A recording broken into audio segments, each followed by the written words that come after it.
Assalamualaikum warahmatullahi wabarakatuh. Selamat siang, salam sejahtera untuk kita semua. Shalom, Om Swastiastu, Namo Buddhaya, salam kebajikan. Prodi Pendidikan Musik FSP ISI Yogyakarta mempersembahkan workshop kreativitas dan inovasi dalam pembelajaran musik. Sebelumnya, perkenalkan saya Lingga Ramavisela selaku pembawa acara pada workshop kali ini. Perkenankanlah saya untuk menyapa hadirin. Yang terhormat, Ibu Dr. Suryati M. Hum selaku Kaprodi Pendidikan Musik FSP ISI Yogyakarta. Yang terhormat, para narasumber, Ibu Dr. Fortunata Tiasrinestu SS SSI MSI, Bapak Listio H. Krisnalyo sebagai aktivis dan penggiat sari suara. Yang terhormat Bapak Reza Ginanda Sakti SPD MSN selaku moderator, serta yang terhormat Bapak Ibu peserta workshop pada siang hari ini yang berbahagia.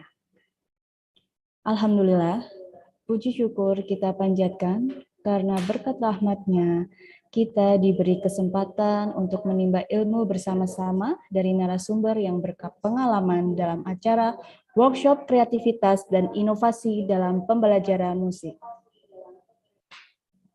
Berikut saya bacakan susunan acaranya. 1. Pembukaan dan doa.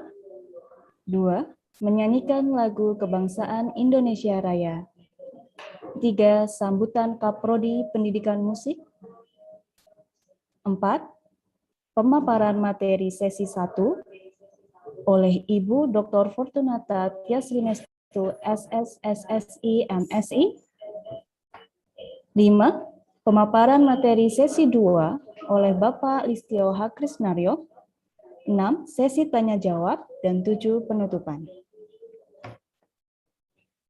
Hadirin yang terhormat, untuk memulai acara ini, marilah kita berdoa bersama agar acara ini dapat berjalan dengan baik dan lancar. Berdoa dipersilahkan. Berdoa selesai. Terima kasih. Memasuki acara yang kedua, menyanyikan lagu kebangsaan Indonesia Raya. Hadirin dimohon dengan sikap sempurna dan mikrofon tetap dalam posisi off.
Selanjutnya, sambutan akan disampaikan oleh Kaprodi Pendidikan Musik. Kepada Ibu Dr. Suryati M. Hum, dipersilahkan.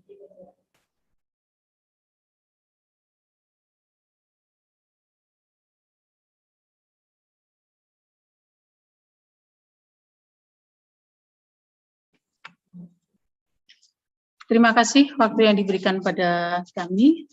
Assalamualaikum warahmatullahi wabarakatuh. Selamat siang, salam sejahtera bagi kita semua. Salam kebajikan. Yang terhormat, Bapak Listio H. Kinario sebagai narasumber pada acara siang hari ini. Yang kami hormati Ibu Dr. Fortunata Tiasrinestu, SSI MSI, sebagai narasumber pada siang hari ini. Yang kami hormati Bapak Ibu dosen, para mahasiswa, dan seluruh peserta workshop yang berbahagia.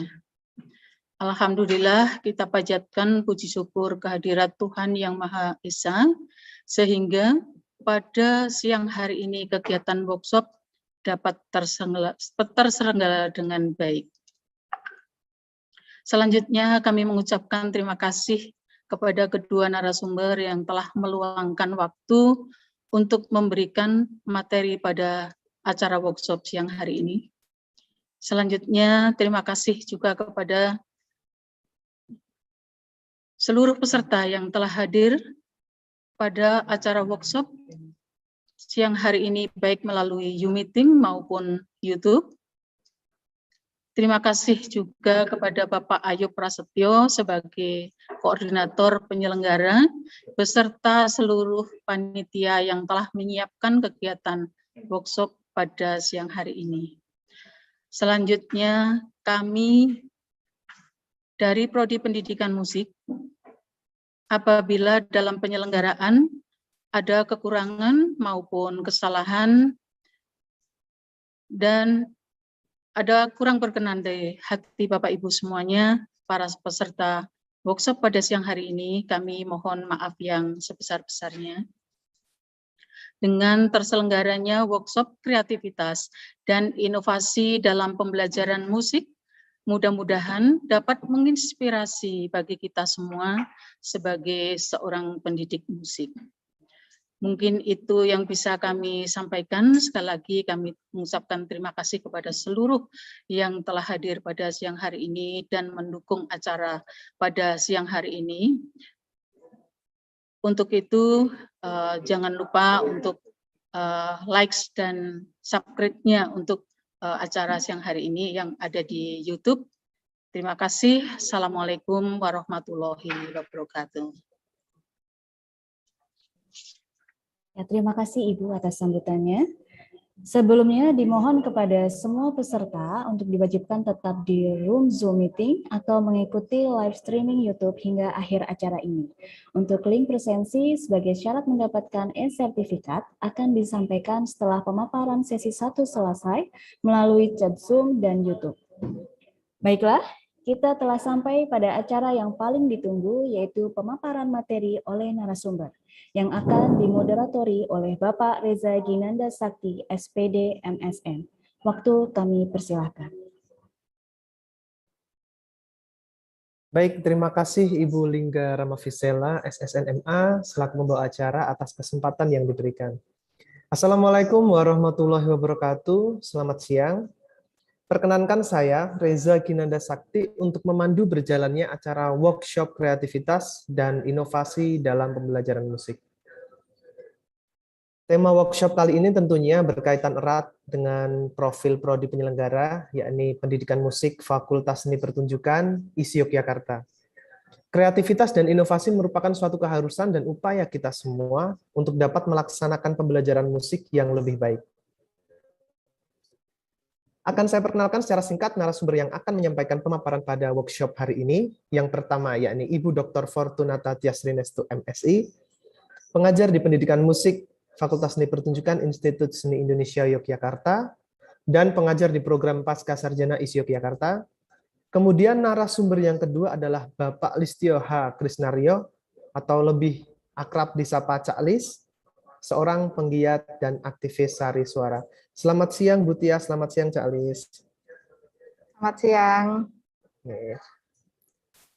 Baik, sebelum masuk pada pemaparan, akan saya sampaikan bahwa masing-masing narasumber menyampaikan materi dalam waktu 30 menit, dan peserta mendapat kesempatan bertanya setelah kedua narasumber selesai pemaparan, jadi di akhir sesi kedua nanti. Baik, langsung saja kepada narasumber pertama, Ibu Dr. Fortunata Tiasrinestu. Tapi sebelumnya akan saya bacakan profil dari beliau. Dr. Fortunata Tiasrinestu lahir di Yogyakarta, menamatkan pendidikan S1 di jurusan musik FSPI Yogyakarta dan Fakultas Ilmu Budaya Universitas Gadjah Mada. Studi lanjut S2 pada program Pascasarjana Fakultas Psikologi UGM dengan minat psikologi pendidikan dengan tesis musik pendidikan dalam pengembangan memori kosakata bahasa Inggris anak. Pendidikan S3 beliau juga di Universitas Gadjah Mada pada Fakultas Ilmu Budaya, program studi Ilmu Humaniora. Pekerjaan saat ini sebagai staf pengajar di Prodi Pendidikan Musik ISI Yogyakarta dan pengajar di Pascasarjana ISI Yogyakarta. Selain itu, aktif dalam kegiatan seminar, simposium, lokakarya, festival musik kreatif, dan workshop yang berkaitan dengan anak dan musik pendidikan. Lagu berjudul Tubuhku Sehat yang diciptakan beliau bersama guru-guru sekolah dasar berhasil memenangkan sebagai lagu terbaik pada Lomba Cipta Lagu Anak Nasional Dendang Kencana 2017. Beliau juga terlibat dalam operet musikal dalam rangka ulang tahun Sanggar Anak Alam pada tahun 2017 di Taman Budaya Yogyakarta dengan tema lagu untuk sekolah tersebut bersama Widiawan HP berjudul Sanggar Anak Alam. Luar biasa profil singkat dari Dr. Fortunata Tiasrinestu. Selanjutnya kami persilahkan Ibu Tias untuk memaparkan materi. Terima kasih, monggo Bu. Ya, terima kasih moderator Pak Resa Ginanda Sakti. Terima kasih juga di Prodi Pendidikan Musik Institut Seni Indonesia Jakarta, Ibu Suryati, Dr. Suryati M. Hum selaku Kaprodi, juga panitia, dan terlebih kepada Bapak Listio H. Krisnario atau Cak Lis ya, kalau di Taman Siswa. Mohon izin nih Cak Lis, saya mendahului untuk memaparkan presentasi singkat tentang kreativitas dan inovasi dalam pembelajaran musik. Ya, sebenarnya kalau berbicara tentang kreativitas dan inovasi dalam pembelajaran musik itu sangat erat berkaitan dengan masa pertumbuhan anak ya, di mana pada masa-masa periode tertentu itu anak dirangsang semuanya untuk berpikir lateral, kreatif, hanya bagaimana pembelajaran musik itu diarahkan. Saya akan fokus lebih kepada pembelajaran musik untuk terutama untuk anak-anak ya, karena namanya pendidikan biasanya diarahkan kepada anak-anak, terutama di prodi pendidikan musik itu ranahnya biasanya berkaitan dengan pendidikan musik untuk anak usia sekolah dan mungkin ada remaja juga yang masih dalam usia sekolah, tetapi dalam konteks ini saya lebih mengarahkan kepada pendidikan musik untuk anak-anak. Apakah suara saya cukup jelas terdengar? Jelas, Ibu. Ya, Jelas, baik. Ibu. Terima kasih. Mohon izin untuk salin dia.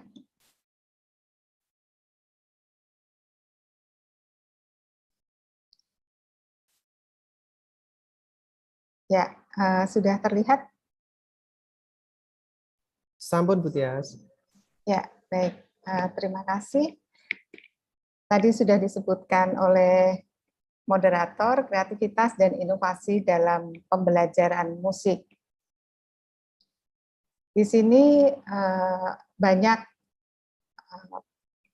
judul ya atau banyak penelitian tentang kreativitas dan inovasi dalam pembelajaran musik. Tapi saya akan berangkat dari pembelajaran musik anak usia dini, itu biasanya kita berkaitan dengan ini yang biasa terjadi ya di sekolah-sekolah atau pendidikan formal itu, misalnya saya akan mengulas bagaimana itu musik pendidikan, proses belajar, bagaimana itu bermain dan belajar dan mengembangkan kecerdasan ganda. di sini dalam ranah musik pendidikan itu bagaimana mengembangkan rasa estetis seseorang melalui aktivitas bermusik. Jadi musik pendidikan itu musik sebagai media, bukan kita mengajarkan anak tentang pendidikan musik yang berkaitan dengan teori ya. Yang pertama dan utama, teori itu diajarkan seperti kalau kita belajar musik pada umumnya ketika kita menempuh pendidikan misalnya di kursus musik seperti itu. Saya lebih menekankan pada musik pendidikan itu penggunaan musik sebagai media untuk mencapai sasaran pendidikan. Jadi musik sebagai media. Bagaimana mengembangkan rasa estetis seseorang itu melalui aktivitas bermusik. Kemudian musik itu banyak dikaitkan dengan kreativitas, ya. Seni itu biasanya orang seni atau yang berhubungan dengan seni itu pasti kreatif, kreativitas itu sangat dominan. Tapi apakah demikian ya? Apakah itu sangat dominan? Apakah kreativitas itu bisa dibentuk bawaan atau bisa dilatihkan? Biasanya berkisar tentang itu pertanyaannya. Nah, gaya kepribadian kreatif itu umumnya terbuka kepada cara-cara baru untuk melihat, mengintuisi, peka terhadap peluang, menyukai kompleksitas itu sebagai tantangan, tetapi untuk menemukan kesederhanaan. Jadi bagaimana menyampaikan yang kompleks itu menjadi suatu hal yang sederhana dan mudah dimengerti. Dan itu saya rasa susah ya kalau bagaimana menyampaikan sesuatu yang kompleks itu menjadi sesuatu hal yang sederhana. Nah, ini tantangannya. Bagaimana kepada anak-anak, biasanya ketika kita mengajarkan musik, mengapa pelajaran musik, misalnya kalau anak-anak dimulai dari teori-teori, misalnya ini nadanya harganya 1, berapa ketuk, gitu, langsung seperti itu, kadang elemen-elemen musik yang kompleks itu bagaimana menyampaikan dengan sederhana dan mudah diterima di anak-anak. Tidak hanya sebatas musik saja, tetapi itu mengembangkan rasa-rasa yang lain. Jadi di sini ada mengembangkan rasa estetis ya, misalnya seseorang melalui aktivitas bermusik. Sebenarnya tidak hanya rasa estetis saja. Belajar musik tidak harus langsung melalui musik, tetapi anak-anak bisa diajak menyelami musik itu melalui cerita dulu. Misalnya bagaimana cerita gambar ini, kemudian anak bisa bercerita bermacam-macam. Mungkin bercerita tentang rumah, tentang matahari, tentang warna, tentang bentuk, tentang di sini mungkin bisa diceritakan banyak dengan gambar ini. Dan kreativitas itu bisa dirangsang atau distimulasi melalui berbagai hal. Ketika gambar ini ditampilkan kepada anak-anak, kemudian ditanyakan, nah dari respon anak-anak itulah kita akan mengikuti atau merespon balik gitu ya. Jadi anak-anak itu diharapkan membuat musik mereka sendiri. Jadi tidak ada kata salah benar untuk anak-anak ketika dia sedang berekspresi, terutama untuk mengenal musik. Dalam pendidikan, kita mengenal ada 4 pilar pendidikan, tapi ini adalah pilar pendidikan yang di umum, yang UNESCO itu biasanya sering mengemukakan 4 pilar pendidikan ini. Learning to know, bagaimana kita untuk mengetahui, dan itu biasanya berhubungan dengan kognisi kita.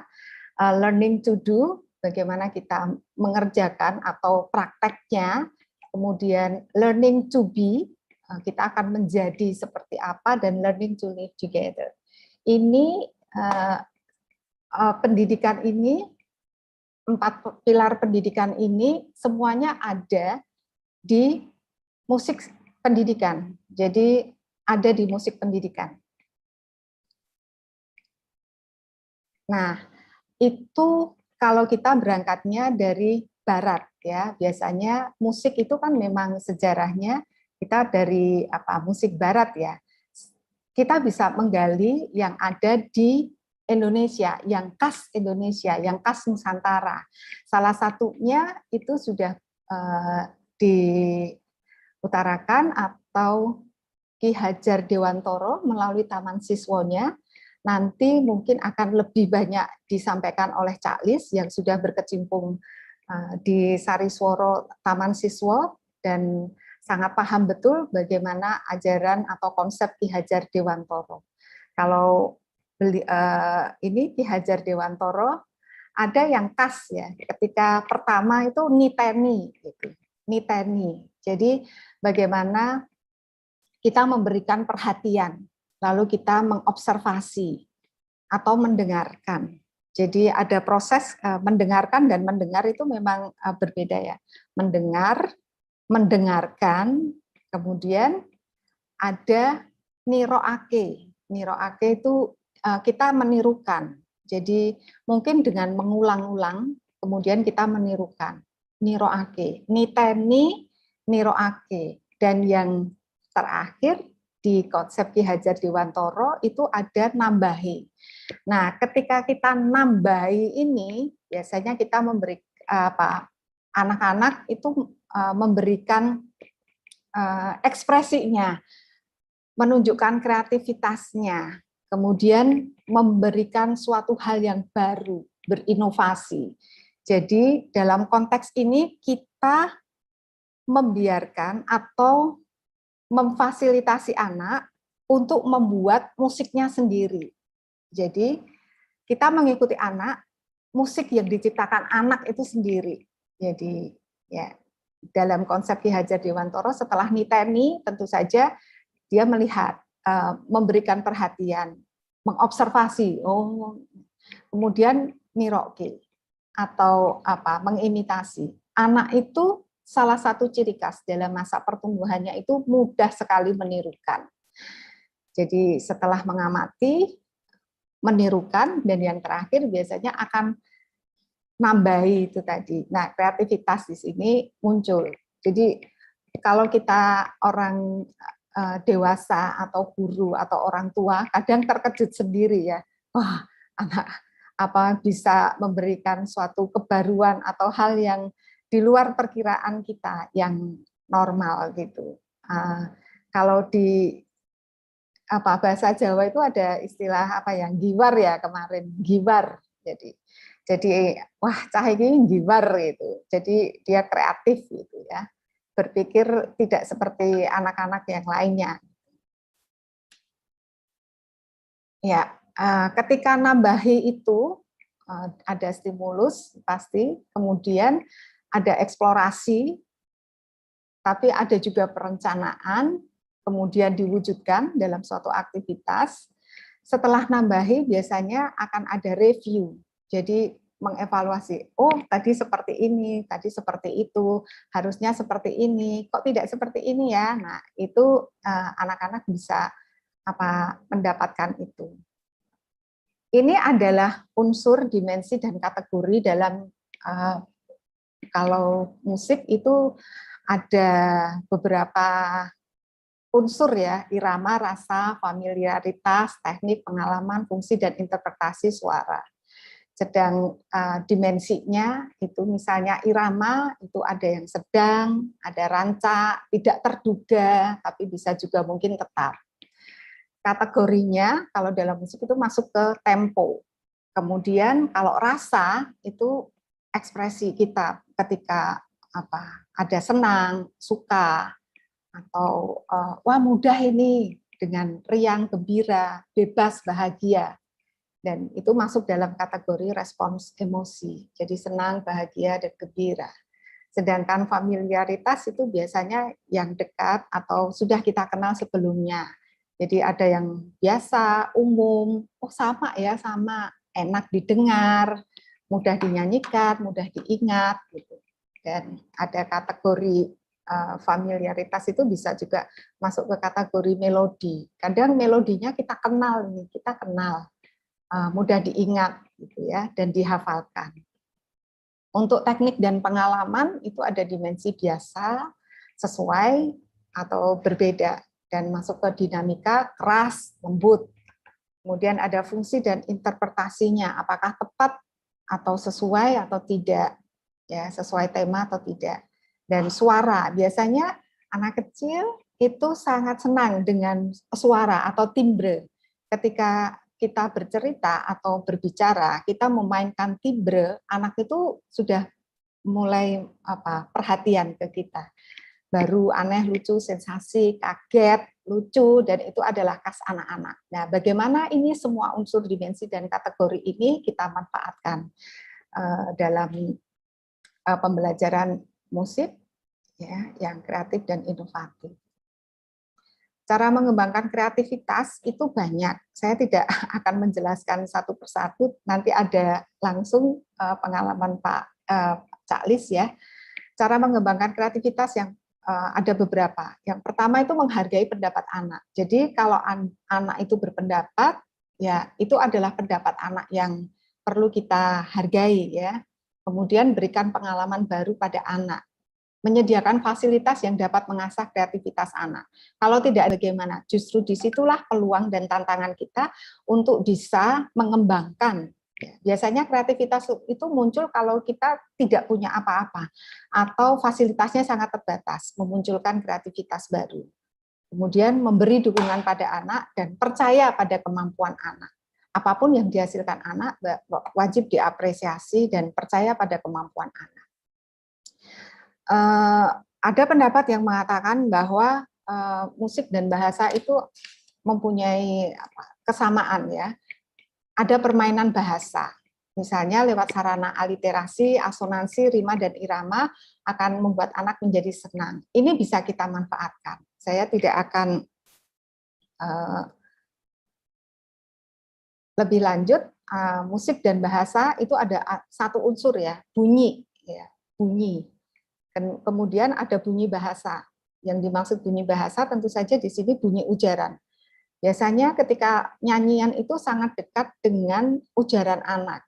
Jadi ketika itu dimunculkan dalam lagu anak, misalnya lagu anak ada bermacam-macam, lagu anak entah itu lagu dolanan anak, lagu daerah, atau lagu anak pada umumnya, hasil karya seni yang tercipta dari perpaduan musik dan lirik. Jadi ada musik dan liriknya yang disebut dengan lagu anak.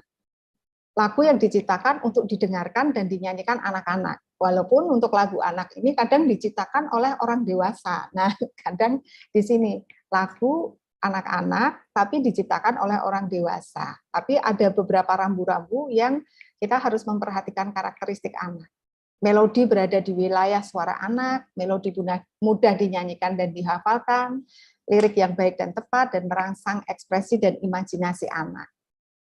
Itu adalah lagu anak. Ini adalah gerakan kinestetik yang mungkin semua sudah paham ya, kalau di musik ini adalah metode Kodai. Ya. Jadi bagaimana menggunakan tangan kita untuk bergerak dari rendah ke tinggi itu bisa memakai tangan. Ini adalah yang konvensional, maksudnya metode Kodai. Kita bisa menciptakan, anak-anak itu bisa menciptakan metodenya sendiri, tidak harus seperti ini gitu, ya. Bisa menciptakan metodenya sendiri untuk mengingat-ingat itu mereka mempunyai apa ya? Biasanya mereka akan bereksperimen. Tetapi untuk guru mungkin bisa kita kenalkan salah satu caranya untuk memakai metode Kodai ini. Jadi do, re, mi, fa, sol, la, si, do gitu ya. Kalau kita bisa bertemu luring itu bisa kita praktekkan bersama-sama, atau mungkin do, re, mi, fa, sol, la, ti, do gitu. Itu bisa kita praktekkan bersama anak-anak. Nah, ini salah satu yang berkesan untuk anak, biasanya bernyanyi dan bermain. Dia bernyanyi sekaligus bermain.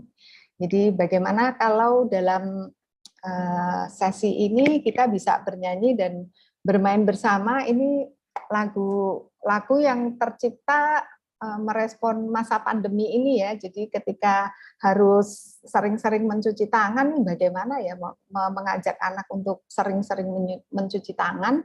Jadi salah satunya melalui lagu ini, Cucilah Tangan gitu. Masih ada waktu Pak Reza, mungkin akan diperdengarkan sedikit saja. Masih ada 12 menit Ibu. Oke, jadi ini adalah ajakan ya untuk mencuci tangan. Lagu ini lagunya Pak Ayu Prasetyo dan saya. Boleh kita dengarkan, kira-kira nih ada kata-kata seperti ini dan bunyi iringan seperti ini, kira-kira apakah bisa langsung dinyanyikan atau tidak ya? Gitu. Mendengar saja. Coba.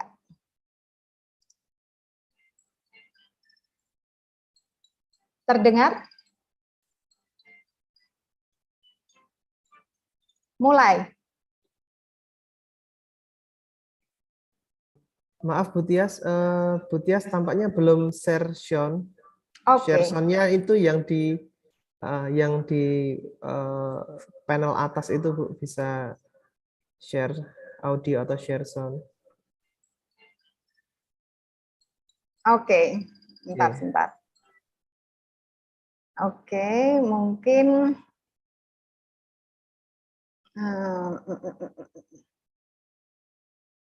ya more ya.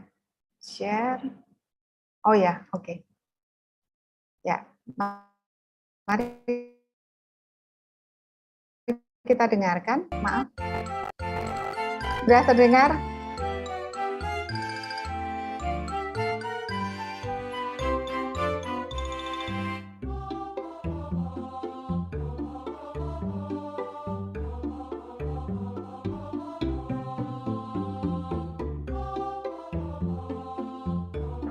Bu Tias bisa sambil nyanyi juga. Ini Pak Reza juga.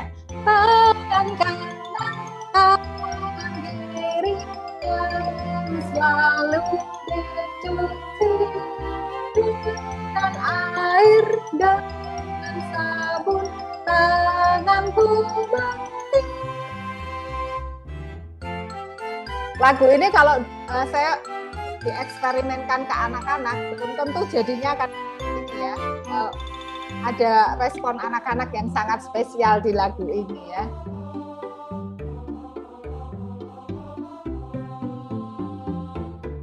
Ayo kawan, ayo, gitu bisa. Cuci tangan, cuci gitu. Tangan kanan, tangan kiri,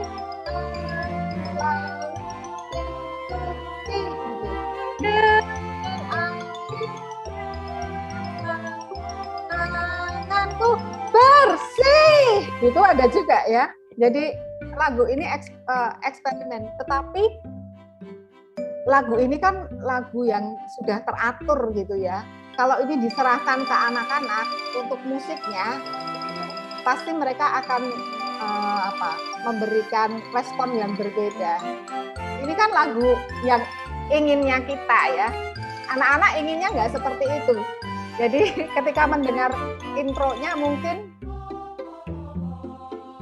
tidak bisa sama gitu, tidak apa-apa, tapi justru menariknya di sini. Kebetulan saya belum mendokumentasikan lagu ini ketika dinyanyikan oleh anak-anak ya. Sebenarnya ada respon yang lucu-lucu gitu. Walaupun tidak masuk, tetapi mereka menciptakan lagunya sendiri. Dan setelah iringannya ini dihilangkan, mereka tetap bisa bernyanyi dan itulah yang orisinal anak-anak karena mereka sudah bisa nambahi ya, berinovasi. Kita hanya memberikan stimulus saja. Setelah lagu ini diserahkan ke anak-anak, mereka silahkan berekspresi gitu karena mereka sudah mengobservasi, sudah menirukan. Nah, di proses yang nambahi itu disitulah menariknya, karena sudah kita serahkan ke anak-anak bagaimana mereka akan merespon, dan yang berbeda itulah yang kita lihat, bukan yang sama tetapi yang berbeda itulah ada apa di balik lagu yang mereka nyanyikan ini. Tadi di depan saya mengatakan bagaimana mereka itu membuat musiknya sendiri, bukan kita yang membuat tetapi mereka membuatnya sendiri. Gitu. Oke. Jadi kreatif itu pengalaman ya. Berikan anak berbagai pengalaman kreatif dalam musik pendidikan. Berikan anak berbagai pengalaman kreatif. Jadi yang sudah ada sekarang itu normatif ya. Kita harus memberikan hal yang lain, yang ya kalau ada anak yang giwar itu tadi, itu berarti mereka sudah mulai niteni, niroke, nambahi gitu ya. Jadi pengalaman kreatif itu pengalaman. Jadi berikan anak pengalaman yang kreatif. Terima kasih. Mungkin itu singkat presentasi dari saya. Nanti bisa dilanjutkan di diskusi. Terima kasih Pak Reza. Saya berikan kembali waktunya. Baik, terima kasih Bu Tias atas pemaparan materinya yang sangat menarik. Tentu saja memperkaya pemahaman kita semua, serta implementasi kreativitas dan inovasi dalam pembelajaran musik. Lagunya juga ceria, Bu. Sangat menarik bila dinyanyikan oleh anak-anak dengan interpretasi mereka masing-masing. Kemudian bagi peserta yang ingin merespon dan menyampaikan pertanyaan, dimohon untuk menahan diri terlebih dahulu, karena seperti yang telah kami sampaikan, sesi tanya jawab akan kami akomodir setelah pemaparan materi dari narasumber kedua, yang tentunya akan lebih melengkapi pemahaman tentang substansi workshop kreativitas dan inovasi dalam pembelajaran musik kali ini. Baik, langsung saja masuk pada sesi kedua dengan narasumber Bapak Listio H. Krisnario atau akrab disapa Cak Lis. Selamat siang Cak Lis. Selamat siang, suara masuk? Masuk Pak J. Cak Lis adalah penggiat aktivis Sari Suara dan founder Lab Sari Suara. Lahir di Yogyakarta 7 Oktober tahun 1971, suami dari Ibu Hapsari Satya Lestari ini memiliki 3 orang putra. Alamat beliau di Jalan Taman Siswa nomor 31 Yogyakarta. Mendapat sertifikasi pengajar dan penguji praktik komputer di tahun 1994, sampai saat ini telah menjadi pembicara dalam puluhan forum dan seminar yang berkaitan dengan pendidikan dan kreativitas. Karya, naskah, dan buku Cak Lis juga tentunya sangat banyak, antara lain yang saat ini sedang hangat-hangatnya adalah buku seri metode Sari Suara 1 sampai dengan 3. Baik, langsung saja Nci Pak. Tanpa menunggu lama, kepada Cak Lis kami persilakan untuk menyampaikan materi. Terima kasih. Baik. Salam dan bahagia teman-teman semua. Bapak Ibu semua. Ini harusnya istri saya ini biar sejajar dengan Mbak Triastri Nestu, karena sama-sama salam ya Pak ya. Buat Mbak Hapsari ternyata di Dendang Kencana dan juga ya di FIB ya, di sastra ya. Iya betul, kakak kelas. Salam Pak. Nah, kemarin sempit ya. Bu Hapsari malah suruh webinar di Dolanan Anak, saya malah suruh masuk musik ini. Terima kasih Bapak Ibu, saya langsung share. Izin ya Mas Reza. Tentu saja apa yang akan saya sampaikan itu tak jauh dari apa yang saya kuasai. Jadi kalau saya disebutkan tadi itu sebenarnya saya tuh bukan orang musik ya. Saya tuh justru malah basicnya akuntan. Jadi saya dulu di akuntansi, kemudian akuntansi yang lebih khusus lagi. Saya di programmer akuntansi. Jadi saya tuh main angka, main data sebenarnya. Tapi kebetulan takdir itu saya di TK dan SD-nya itu di Taman Siswa. Dan semua keluarga saya pun juga di Taman Siswa. Jadi memang tak jauh dari dunia seni dan budaya. Dan ini juga membuktikan teorinya Ki Hajar, bahwa kesenian di taman siswa itu tidak menjadikan anak itu besok menjadi seniman, tetapi justru untuk melandasi pendidikan. Nah, saya akan membicarakan hal itu. Yang pertama tentang Ambukoraras Angestiwiji. Jadi ini bisa dikatakan Ambukoraras Angestiwiji ini adalah tulisan yang terpampang di anak tangga pendopo, yang dipahat jelas-jelas di anak tangga pendopo Taman Siswa. Jadi tulisannya itu bisa diartikan membuka keselarasan untuk merawat benih. Itu kalau menurut Bausastra Jawa ya. Tapi Ki Hajar menulisnya cukup agak berbeda. Dalam tulisannya Ki Hajar justru membuat tulisan Ambukoraras Angestiwiji itu membuka suara atau menyanyi atau nembang. Itu adalah pepucuk dari pendidikan. Kemudian dikatakan kembali oleh beliau, membuka suara atau menyanyi itu bisa dimasukkan dalam konteks kesenian. Jadi berkesenian itu melandasi pendidikan. Tetapi ciri khas Ambukoraras ini menjadi sangat menarik karena menjadi perwakilan dari membuka suara atau menyanyi. Jadi saya kira ini yang menjadi landasan kita yang pertama. Kemudian yang kedua, Ki Hajar justru juga menulis, tadi kalau dikatakan membuka suara, karena ada satu kecenderungan perhatian Ki Hajar tentang olah suara. Jadi kalau kita ingin mendidik seorang anak untuk melatih bukan intelektualnya, tetapi perasaannya, maka kita harus memperhatikan olah suara. Seperti tulisan beliau ini kalau pakai bahasa Jawa ya, yang di atas bahasa Jawa, bawah terjemahannya. Paningal punika margining doyo panggulawentah dateng angen-angen. Penglihatan itu adalah alat untuk melatih kecerdasan pikiran. Pamireng langkung lebet dayanipun, sedangkan pendengaran mempunyai daya yang lebih. Inggih punika dateng raos, lebih dalam lagi terhadap perasaan. Pramila kangge anggulung raos perlu sangat ngudi alusing pamireng kanthi olah swara. Oleh karena itu kalau untuk melatih perasaan, maka perlu sekali latihan halusnya pendengaran itu dengan olah suara. Jadi ini seperti sesanti, tetapi sesanti ini sebenarnya sesuatu yang harus kita karyakan dalam bentuk karya. Ini yang kita lakukan ya. Ternyata inilah yang melandasi apa yang digagas oleh Ki Hajar dengan praktek-praktek pendidikan beliau. Kemudian yang ketiga, beliau menyebutkan kalau kita ingin tadi sudah juga dijabaran oleh Bu Tias, saya kira ini hampir sama. Bagaimana sasaran utamanya itu adalah menebalkan watak-watak baik. Jadi Ki Hajar itu punya satu metode yang bukan metode tapi satu keyakinan yang berkebalikan. Kalau ada yang mengatakan tabula rasa atau anak itu ibarat kertas putih kosong, kalau Ki Hajar itu anti tabula rasa. Kertas putih tapi sudah ada tulisannya. Jadi kalau kita naik lagi ke penciptaan manusia, manusia itu diciptakan dari sari-sari watak baik dan juga ada watak buruknya. Ada watak malaikatnya tapi juga ada watak iblisnya. Mana yang menang? Inilah fungsi pendidikan di sana. Yang dimenangkan watak yang baik atau watak yang buruk.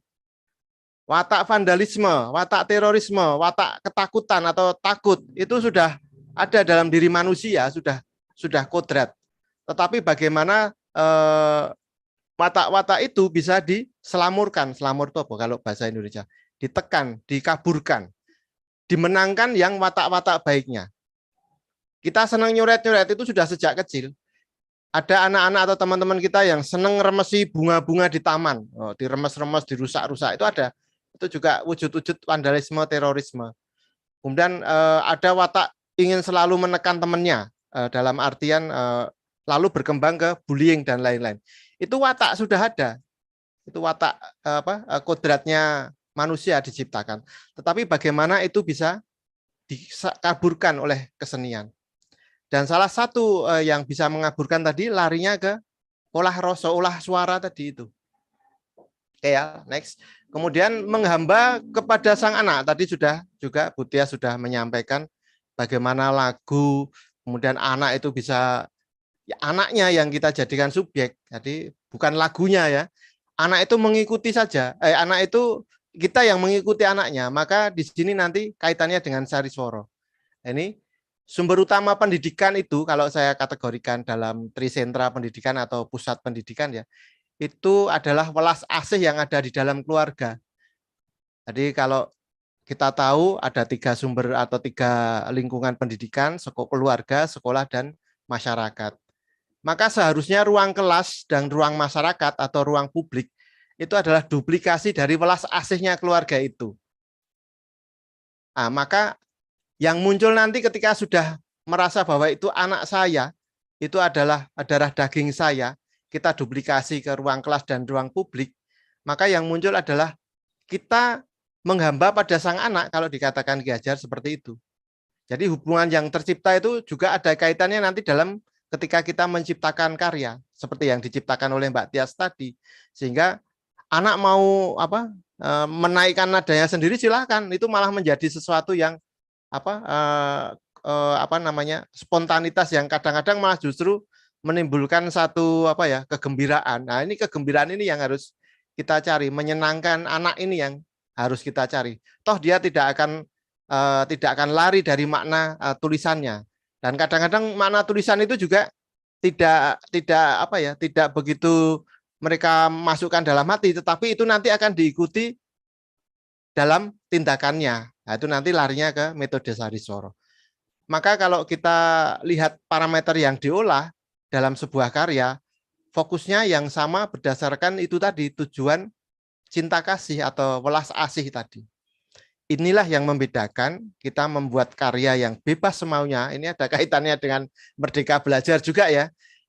Bagaimana bebas semaunya atau kita mau merdeka yang berkarakter, itu yang menjadi pilihan kita. Bisa saja kita nanti larinya juga ke kesenian yang salah kedaden kalau dikatakan Ki Hajar.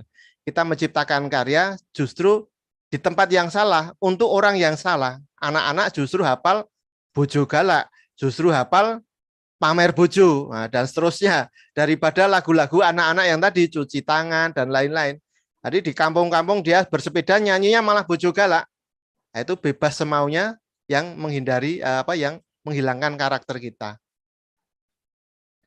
Kemudian apa yang harus bisa kita lakukan untuk metodenya? Maka Ki Hajar membuat atau menciptakan atau menggagas sebuah metode yang namanya Sariswara. Sariswara bisa dicari ya, kira-kira ada juga, tapi dalam satu kaitan yang utama, Sariswara itu adalah sebuah cara Ki Hajar menggabungkan antara lagu, bahasa, dan cerita. Nah, ini yang menjadi titik poin metode Sariswara. Jadi Sariswara itu menjadi satu pilihan cara berkreasi yang mampu menyasar ke semua indera manusia. Kalau dikatakan Ki Hajar, cipta, rasa, dan karsa. Melalui gabungan pendidikan seni bahasa, seni sastra, bahasa yang indah ya. Kemudian seni suara dan cerita atau lagu. Seni suara atau lagu. Nah, ini dalam konteks yang kekinian, apalagi kita sedang dalam masa pandemi, ini coba kami kembangkan di lab. Itu terangkum karena dalam seni sastra itu sudah merangkum cerita ya.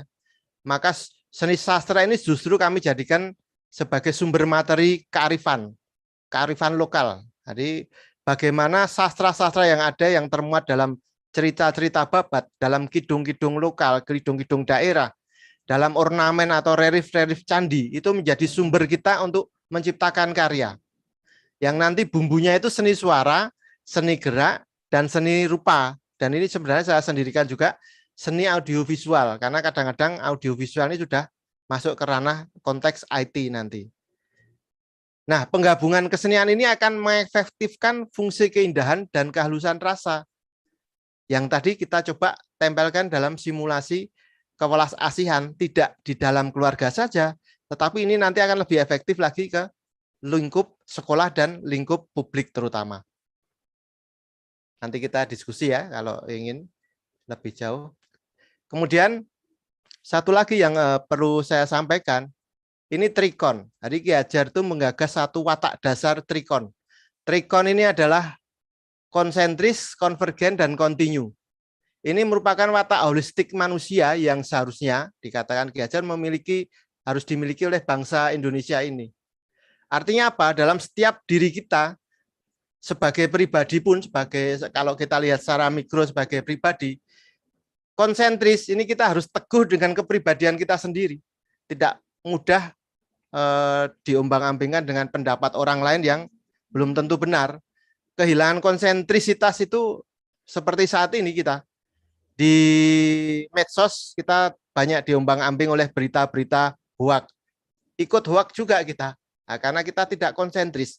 Karena tidak bisa mampu berkomunikasi dengan dirinya. Karena kita kehilangan kepribadian kita. Kita tidak tahu sebenarnya mana yang benar. Padahal kalau kita terbiasa tadi, watak-watak baik kita ditebalkan, kita bisa tahu sebenarnya, loh ini bagus enggak kalau saya share. Oh, ini menyakiti hati orang lain enggak kalau saya share.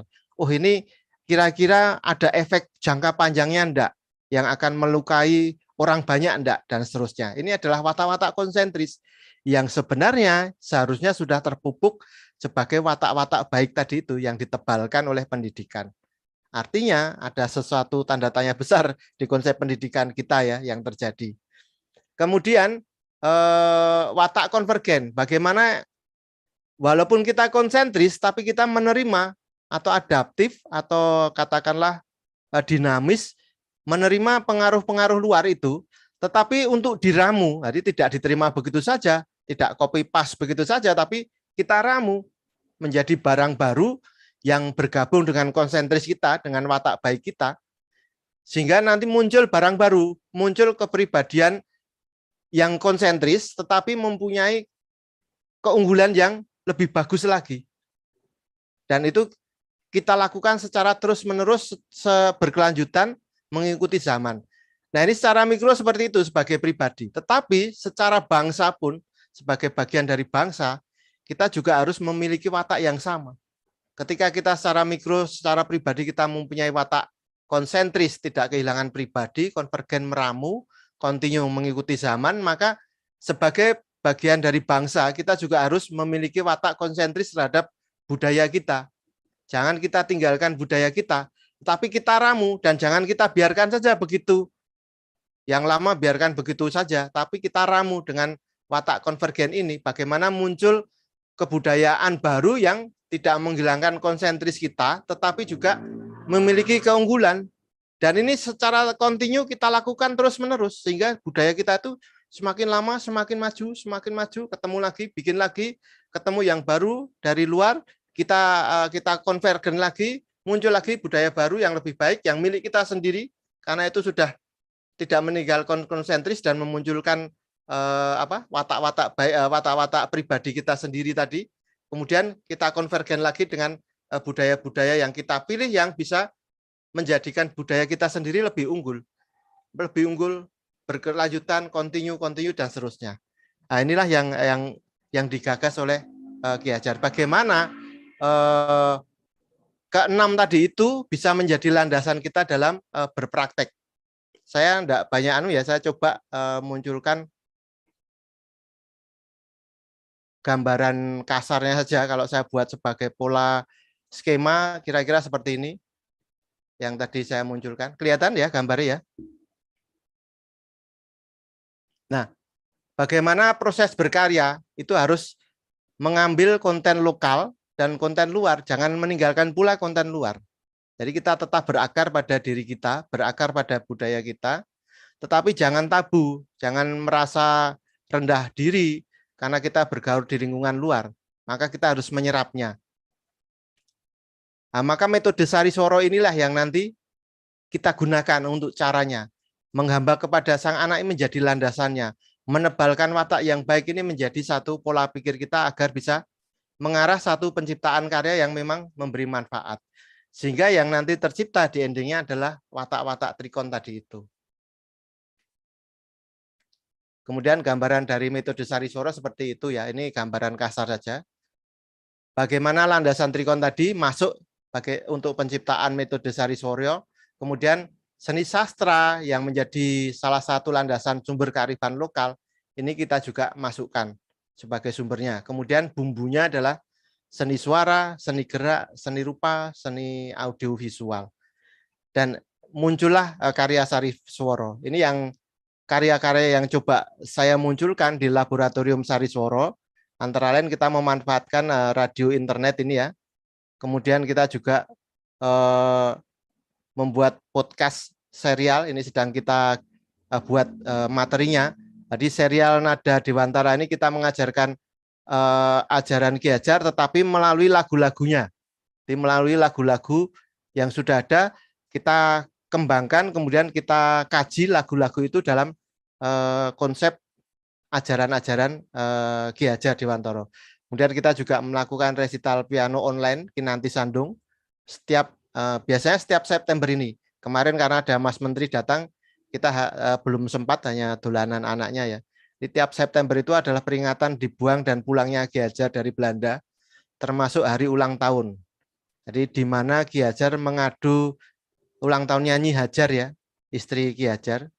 Bagaimana Ki Hajar memberi kado tembang Kinanti Sandung kepada istrinya, yang nanti akan berproses memunculkan metode Sariswara ini.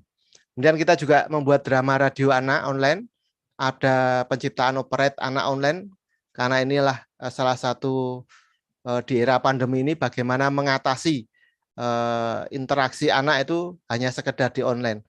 Kemudian ada podcast pembacaan buku cerita, karena cerita ini dikatakan Ki Hajar menuntun gerak jiwa. Jadi kita rutin memberikan cerita-cerita ini, membacakan buku, kemudian kita share ke orang tua untuk didengarkan ke anak-anaknya. Kemudian kita juga membuat musikal dramatic reading tapi dengan musik. Ini kemarin kita ikut sertakan dalam lomba, walaupun kita nggak mau menang-menangan ya, kita hanya ingin memasukkan konsep Sariswara dalam khasanah pustaka seni budaya sastra di Jogja ini. Kita buat naskah dramatic reading dengan musik. Jadi ada 6 dialog tetapi memakai, ada beberapa dialog, 6 dialog yang memakai lagu. Itu kita ikutkan dalam lomba sejarah ini, naskah sejarah, dan dapat juara 3. Padahal kita nggak ngejar juara karena hanya 3 hari membuatnya ini ya. Musik, lagu, dan naskahnya itu hanya 3 hari kita membuatnya. Kemudian yang kemarin kita kerjasamakan di tahun kemarin itu adalah augmented reality tembang dolanan anak. Bagaimana teknologi imersif augmented reality itu masuk, kita buat menjadi satu dengan konsep-konsep tembang dolanan anak yang masuk kategori tradisi tadi itu. Bagaimana ini bisa, kita berpikir bagaimana tembang dolanan itu di era pandemi ini bisa masuk ke ranah-ranah keluarga. Dan ternyata Arda ini bisa. Nanti saya tunjukkan videonya ya. Kemudian cipta lagu, tembang dolanan, dan musikalisasi puisi. Itu ada judulnya, ada Yen Lindu Teko juga, ada musikalisasi puisi tembang terate dan lain-lain. Dan nanti juga ada yang menarik, kita membuat, kita kan rutin ya, ini tiap hari Minggu membuat pertemuan dengan anak-anak via Zoom dengan judul Gladen Sariswara. Kita sudah sampai ke 26 atau 27 ya, minggu yang ke-27 mungkin. Dan di minggu yang kemarin kita sempat membuat anak-anak untuk membuat lagu sendiri. Jadi mereka menciptakan lirik, kadang-kadang sudah dengan lagunya, kemudian kita notasikan. Kita bantu Bu Hapsari itu, yang temannya Mbak Tias itu, istri saya, membuat notasinya. Dan itu luar biasa pendapat anak-anak. Termasuk nanti yang operet online itu juga dampaknya seperti apa, itu cukup luar biasa juga.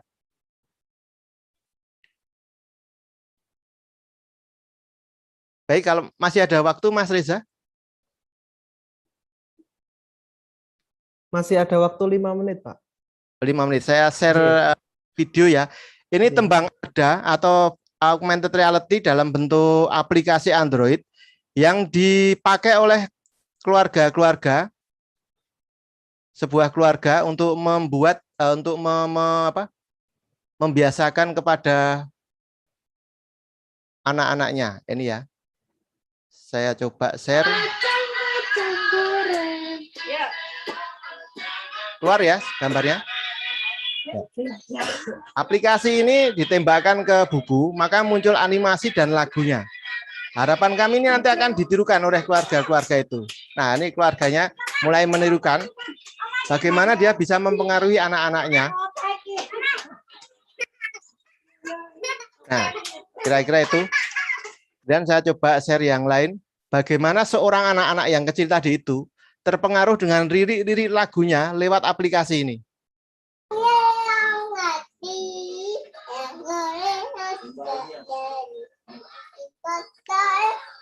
Ini belum ada 5 tahun kayaknya ini ya.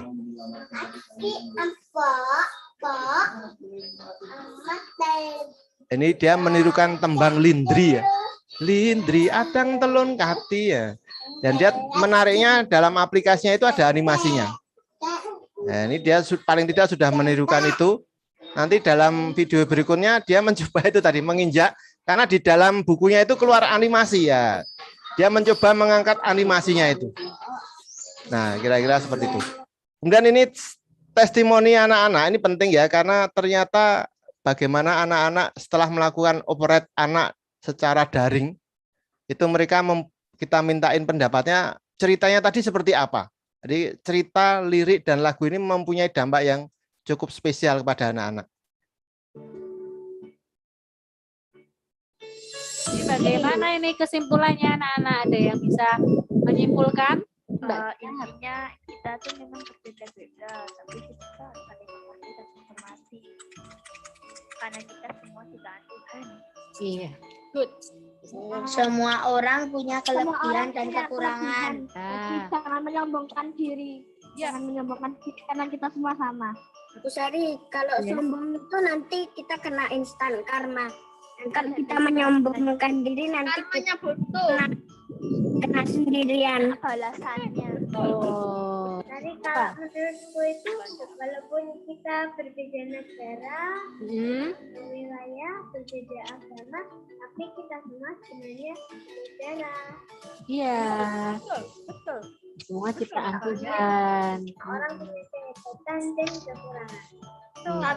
Moyang. Iya. Dan Nabi Adam kan? Iya, kurang harus saling menghormati. Kita walaupun berbeda tapi kita dibuat orang yang sama. Ya, Tuhan yang sama. betul. Nah, kira-kira itu dampaknya. Intinya itu bagaimana kita memberi dampak kepada anak-anak kita. Anak-anak ada yang bisa menyimpulkan. Terima kasih Mas Riza, teman-teman. Baik, terima kasih Cak Lis atas materi yang disampaikan. Pemaparannya sangat menarik mengenai sari suara dan kaitannya dengan kreativitas dalam pembelajaran musik, tapi tetap berlandaskan asah dan olah rasa dalam diri anak tersebut. Baik, setelah mendengarkan dua narasumber kita hari ini, acara berikutnya adalah sesi tanya jawab yang pertama. Untuk sesi pertama ini kami menampung 3 pertanyaan. Untuk itu bagi Bapak Ibu semua peserta yang ingin merespon atau bertanya kepada dua narasumber, baik melalui Zoom ini ataupun mungkin yang menyimak dari YouTube bisa melalui chat di YouTube, monggo kami persilahkan untuk sesi pertama 3 pertanyaan.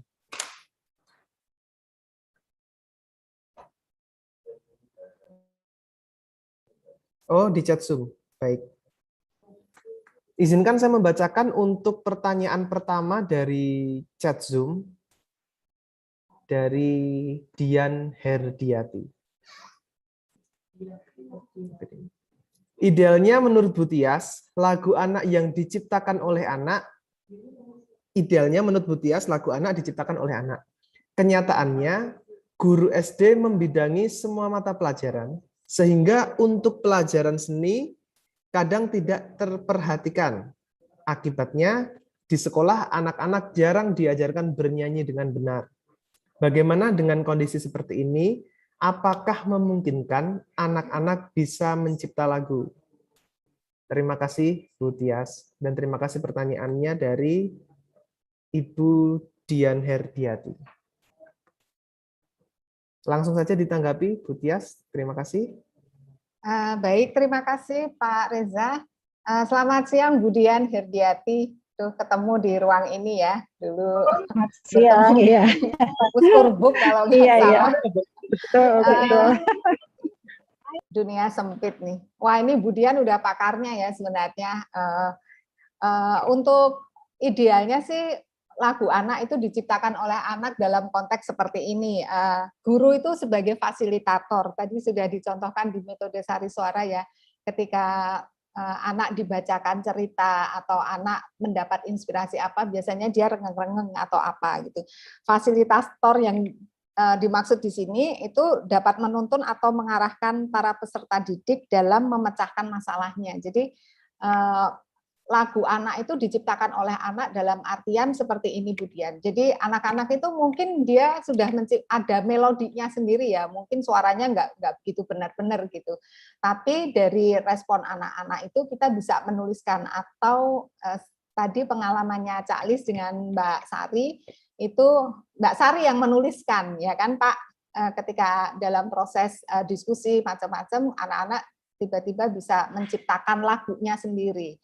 Dalam konteks itu, Bu Dian, jadi anak-anak memang tidak bisa sendiri, tapi ada fasilitator. Dalam hal ini kita sebagai guru yang menguasai itu akan menuliskan atau membimbing gitu. Tapi itu adalah orisinil dari anak-anak, ciptaan anak-anak sendiri.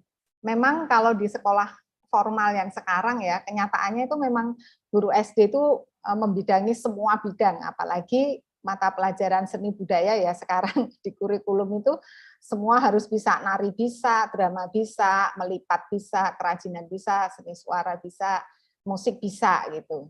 Dan semua untuk musik ini kadang tidak semua guru yang latar belakangnya musik ya yang mengajar. Jadi yang kelihatannya bisa nyanyi, nggak fales gitu, bisa main musik dikit gitu jadi guru. Jadi memang itu adalah keadaan yang sekarang. Tapi itu justru merupakan tantangan ya, bagaimana bisa biasanya kita menciptakan hal-hal kreatif atau inovasi baru dari lingkungan sekitar. Jadi fasilitasnya nggak bagus, gurunya nggak begitu baik, kita bisa beralih ke metode yang lain.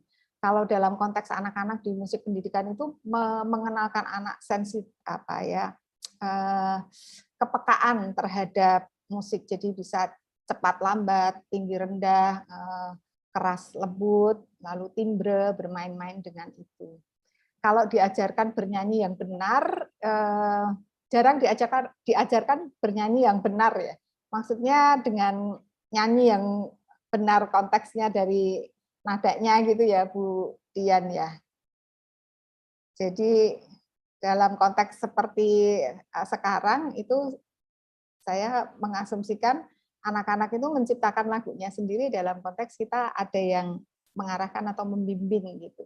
Jadi kalau di Dendang Kencana kemarin ya kita difasilitasi nih, tapi berdasarkan kacamata kita memakai kacamata anak-anak gitu.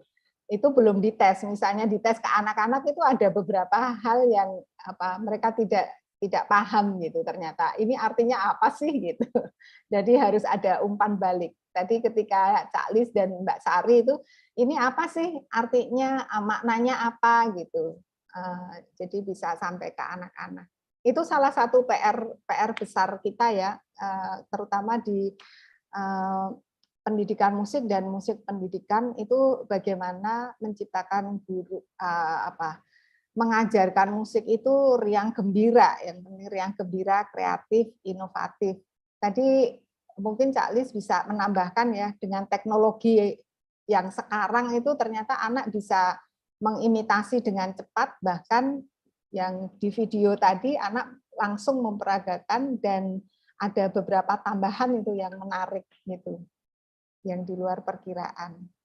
Mungkin dari pengalaman saya seperti itu, Mbak Dian Herdiati. Jadi ada perkembangan anak itu, ada mungkin yang di SD itu sudah bisa menciptakan lagunya sendiri kelas 5 atau kelas 6 karena lingkungan sekitarnya itu dia dapat stimulus banyak itu.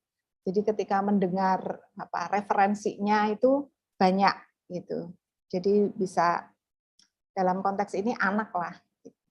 Itu Bu Dian, mungkin Pak Reza, Cak Lis tuh bisa menambahkan. Sama-sama Bu Dian, kapan ya ketemu? Mudah-mudahan. Saya nambah sedikit ya. Cak Lis. Yang utama itu adalah fasilitator itu harus berani membangun rasa percaya diri. Ini juga ditegaskan oleh Ki Hajar ya. pamong guru itu harus bisa membangun rasa percaya diri, karena rasa percaya diri ini kalau hilang itu bisa kemana-mana, bisa menjatuhkan istilahnya nanti justru bisa menjadi keburukan, anak menjadi ketidakbermanfaatan, justru merugikan orang lain. Maka bangun dulu kepercayaan dirinya. Kemudian yang jelas literasi. Literasi itu jangan dibayangkan terus membaca saja gitu ya. Anak-anak sekarang literasinya sudah sangat bervariasi sekali, apalagi ada internet ya. Tetapi mendengarkan suara itu tadi dikatakan oleh Ki Hajar sangat penting. Maka tetap saja perdengarkan setiap saat, entah anak mau entah tidak, setiap pagi, setiap siang, sore, menjelang tidur dan lain-lain itu ya lagu-lagu anak-anak yang memang ada isian-isiannya. Kemudian cerita, dongengnya tadi itu. Apalagi kalau anak sudah senang membaca itu kan lebih bagus lagi. Nah, ini saya cuplik sedikit ya. Bagaimana tadi yang awal kita buat, anak itu menciptakan liriknya dulu. Nah, kemudian dia rengeng-rengeng. Setelah rengeng-rengeng, kemudian dibantu oleh fasilitator, kebetulan istri saya senang bikin not, tadi temannya Mbak Tias itu, kemudian bikin notasi, dibantu bikin notasinya. Maka terciptanya lagu. Ini lagunya lucu ini kalau didengarkan ya. Ada tadi saya belum sempat menyampaikan ya. Belum ada judul ini karena dia ngaku memang belum ada judulnya nih Pak itu ya. Kelihatan ya gambarnya ya. Kalau dibesarkan jadi bisa. Jadi dia itu menceritakan tentang kesukaannya dia tidur. Main Google Meet pun dia tidur. Sampai kecapean. Ini dibuat lagunya oleh dia. Itulah ada tuh. Ya nih, aku ada coba mau nyanyiin tapi nggak usah pakai notnya. Cuman baca gitu ya. Pagi-pagi aku bangun. Ya, Mas Abah silakan. Terus mandi, makan bangun, dulmitan, ngantuk-ngantukan, nguap-nguapan, ngerjain tugas, lalu main dan baca komik. Udah mulai pusingnya dan ketiduran. Nguap-nguapan, ngerjain tugas, lalu main dan baca komik. Udah pusing, udah mulai pusing ya dan ketiduran, lalu mandi dan makan makan sore, itulah keseharianku. Nah, kira-kira seperti itu. Jadi bagaimana anak-anak itu membuat lirik-liriknya sendiri sehingga nanti dia dibantu untuk membuat nada-nadanya. Kira-kira itulah. Dan itu masih banyak loh, tidak hanya satu. Anak-anak itu luar biasa kalau memang kita membuat seperti itu. Maka mereka apalagi di rumah itu wis bosen bener itu kalau dengan pelajaran-pelajaran. Ini menjadi satu pintu mereka untuk refreshing sebenarnya. Saya kembalikan Mas Riza. Terima kasih Bu Tias dan Cak Lis. Luar biasa contohnya anak-anak yang membuat lirik dengan sangat polosnya. Kemudian silakan untuk pertanyaan yang kedua. Langsung saja bisa melalui Zoom ini ataupun dari chat ataupun mungkin bisa dari YouTube.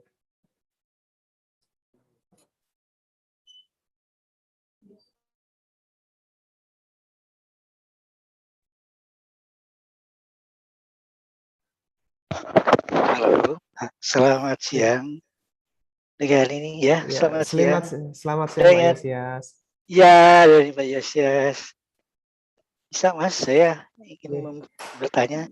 Baik, pertama buat rekan saya, Mbak Tias, sebagaimana judul ya, kreativitas dan inovasi dalam pembelajaran musik, saya masih ada sedikit melihat untuk terutama inovasi yang belum begitu jelas buat saya. Mungkin di sana apakah dari mediumnya atau topik atau momennya yang bisa kelihatan, karena menurut saya kok masih inovasinya belum begitu jelas buat saya ya, dan mengacu pada judul yang ada di sini. Jadi mungkin juga saya bisa salah, mungkin bisa Bu Tias menjelaskan inovasi itu dari apa mungkin. Kalau menurut saya ini kok masih konvensional ya banyaknya. Lalu yang kedua Bu Tias, kalau dilihat contoh lagu tadi, kelihatannya kita perlu membuat satu klasifikasi ya. Klasifikasi umur, kalau menurut saya ini sangat penting karena untuk anak SD kan ada paling tidak kelas 1, 2 atau 3, 5 dan 6, 7 dan selanjutnya. Nah, yang saya lihat kebetulan yang contoh tadi mungkin akan lebih tepat pada kelas 1, 2 atau seperti itu. Nah, mungkin saya juga bisa salah, tapi yang jelas perlu dijelaskan juga bahwa contoh itu yang dicocok untuk anak atau umur berapa, misalnya seperti itu. Nah, ini masalah jenjang pendidikan. Yang kedua, yang pertanyaan untuk Bapak Cak Lis ya, saya manggil Bapak Lis ya. Mungkin saya bukan pertanyaan, mungkin kalau dilihat bagus sekali ya, sangat inspiratif pemaparannya dan betul-betul luar biasa Bapak. Dari pengalaman hanya mungkin ada beberapa, kebanyakan contoh yang di sini adalah contoh di dalam bahasa Jawa ya. Sementara kita tahu bahwa anak-anak sekolah kebanyakan menggunakan bahasa Indonesia, kecuali muatan lokal pakai. Jadi saya mungkin saran saja akan lebih baik kalau ada alih bahasa saja, dialih bahasakan yang mungkin lagu berbahasa Jawa. Jadi sehingga sama rata anak-anak yang di luar yang tidak bisa berbahasa Jawa juga bisa mendapatkan sesuatu dari apa yang diusulkan dari Cak Lis ini, karena sangat baik, sangat inspiratif, terutama buat anak-anak. Saya rasa itu saran saja, kalau bisa diterima. Terima kasih. Cukup dari saya, Mas Ye. Matur nuwun. Baik, terima kasih pertanyaan dari Pak Yosias dan masukan. Mungkin untuk Bu Tias dan Cak Lis bisa menanggapi. Bu Tias dulu, monggo Bu. Ya, baik. Terima kasih Pak Yosias untuk pertanyaannya ya. Saya ingatnya dari yang bawah dulu deh. Biasanya kalau anak kecil itu suku kata yang paling akhir itu yang paling diingat kan. Nah, saya mau yang paling akhir dulu nih. Lagunya tadi klasifikasi contohnya untuk umur berapa dan mengapa menjadi penting. Karena untuk anak SD itu ada tahapan-tahapannya ya. Mungkin cocok untuk kelas 1 sampai kelas 2 SD gitu. Lagu tadi memang diciptakan untuk anak kelas dasar ya Pak, karena melodinya kan masih sederhana, dari melodinya melangkah, terus ritmenya juga mudah, tidak banyak yang melompat-lompat gitu, terus kata-katanya juga banyak yang diulang ya, banyak yang diulang dan mudah dihafalkan, dan itu mudah ditirukan. Pertama, mudah ditirukan dari segi suara atau bunyi, itu mudah diingat, mudah diingat karena diulang-ulang. Jadi itu klasifikasi pada tingkat dasar. Jadi kelas 1 sampai kelas 3. Kelas 1 sampai kelas 3, Pak. Jadi ketika itu dinyanyikan, ditirukan, kemudian anak-anak nambahi itu sangat menarik. Jadi itu di sekolah dasar tingkat kelas 1 sampai kelas 3 lah. Kelas 1 sampai kelas 3. Kalau itu ada 2 di SD itu tingkat 1 sampai 3, kemudian 4 sampai 6. Nah, lagu itu ada di kisaran kelas 1 sampai kelas 3 karena karakteristik untuk lagu itu sangat jelas bahwa lagu itu pertama melodinya sederhana dari do sampai sol aja ya kira-kira. Kemudian melodinya kan melangkah, kebanyakan melangkah. Ritmenya juga sederhana, itu Pak Yosias. Jadi mungkin tadi kurang terjelaskan. Kemudian ini yang menarik nih sekarang, kreativitas dan inovasi dalam pembelajaran musik. Kreativitas. Nah sekarang inovasinya nih, tadi yang ditanyakan inovasinya nih kayak seperti apa ya inovasinya? Karena inovasi itu bisa dari mediumnya, topiknya, atau momennya, atau apalagi sekarang ya dalam masa pandemi, inovasi itu sangat diperlukan. Jadi ketika masa pandemi ini anak berada di rumah dan menggunakan layar, setiap hari menggunakan layar, bagaimana ya inovasi pembelajaran musik untuk anak-anak. Tadi sudah dicontohkan inovasinya oleh Taman Siswa itu tadi. Jadi ada beberapa macam dari video tadi, sari suara tadi, lab sari suaranya dengan Mbak Sari dan Cak Lis. Inovasinya kalau dari medianya iya, sekarang pembelajaran itu anak-anak bisa belajar sendiri, mungkin tidak harus bertemu ya, tapi bisa belajar sendiri ketika ada aplikasi. Tadi ada aplikasi yang diciptakan. Kita juga harus menyesuaikan kontennya juga sekarang, ternyata tidak sebatas konvensional saja. Itu dari inovasi, tapi bagaimana guru itu atau kita sebagai orang tua mengajarkan itu diperlukan yang di luar kebiasaan. Jadi misalnya kita ingin mengenalkan hal-hal yang biasa, kalau di musik itu sudah wajar, misalnya harus memakai alat itu enggak lagi. Jadi inovasinya bagaimana ya kita bisa menciptakan bunyi atau suara itu yang mirip, tetapi bisa memfasilitasi anak untuk mengenal misalnya nada atau ritme atau tempo. Di pendidikan musik itu sudah beberapa kali menyelenggarakan festival musik kreatif. Itu salah satu contoh inovasi. Mungkin di kita inovasi ya, tapi kalau di negara lain atau di tempat lain itu bukan inovasi. Jadi inovasi itu giwarnya gimana ya? Pokoknya lain dari biasanya. Jadi cara anak-anak deh, cara anak-anak inovasinya. Jadi yang di luar kebiasaan. Nah, di luar kebiasaan itu yang seperti apa ya, Pak? Jadi di masa pandemi ini mungkin dari medianya itu pertama bagaimana memfasilitasinya, dari topiknya. Tadi topik yang belum ada judul itu juga salah satu inovasi itu, karena topik yang sekarang dan yang dulu itu beda banget. Lagu anak itu dulu topiknya masih tentang alam, ini teknologinya belum begitu ada. Tetapi setelah sekarang itu bagaimana mengenalkan teknologi, ada kosakata tertentu yang anak-anak sekarang itu sudah sangat sangat dekat gitu. Misalnya like, subscribe, and apa tadi di awal tadi Bu Suryati udah jangan lupa untuk subscribe, like, dan komen, itu anak-anak sudah sangat terbiasa. Momennya itu juga menjadi hal yang menarik. Momen bagaimana kita mengajarkan tidak bisa konvensional lagi deh. Dan cara-cara konvensional itu memang diperlukan, tetapi untuk inovasi sekarang bagaimana kita memanfaatkan teknologi ya untuk mengajarkan itu, tapi tanpa kehilangan rasa tadi ya, memberi dukungan pada anak, percaya pada kemampuan anak, dan menyediakan fasilitas yang dapat mengasah kreativitas anak. Ini masih dalam lab Pak Yosias, kita sedang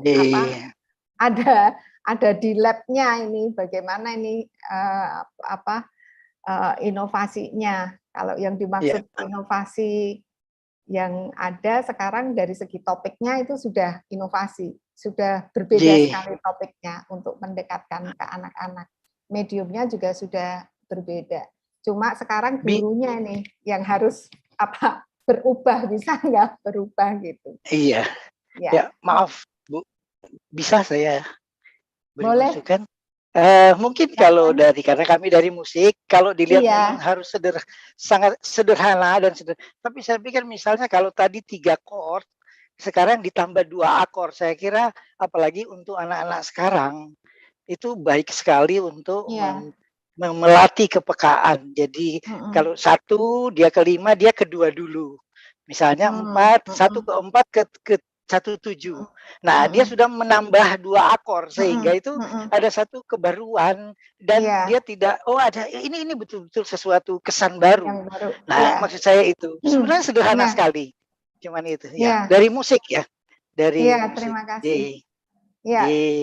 Terima kasih Pak Yos, ada kebaruan, ada tambahan baru gitu ya. Nah, itu fasilitator yang sangat berperan.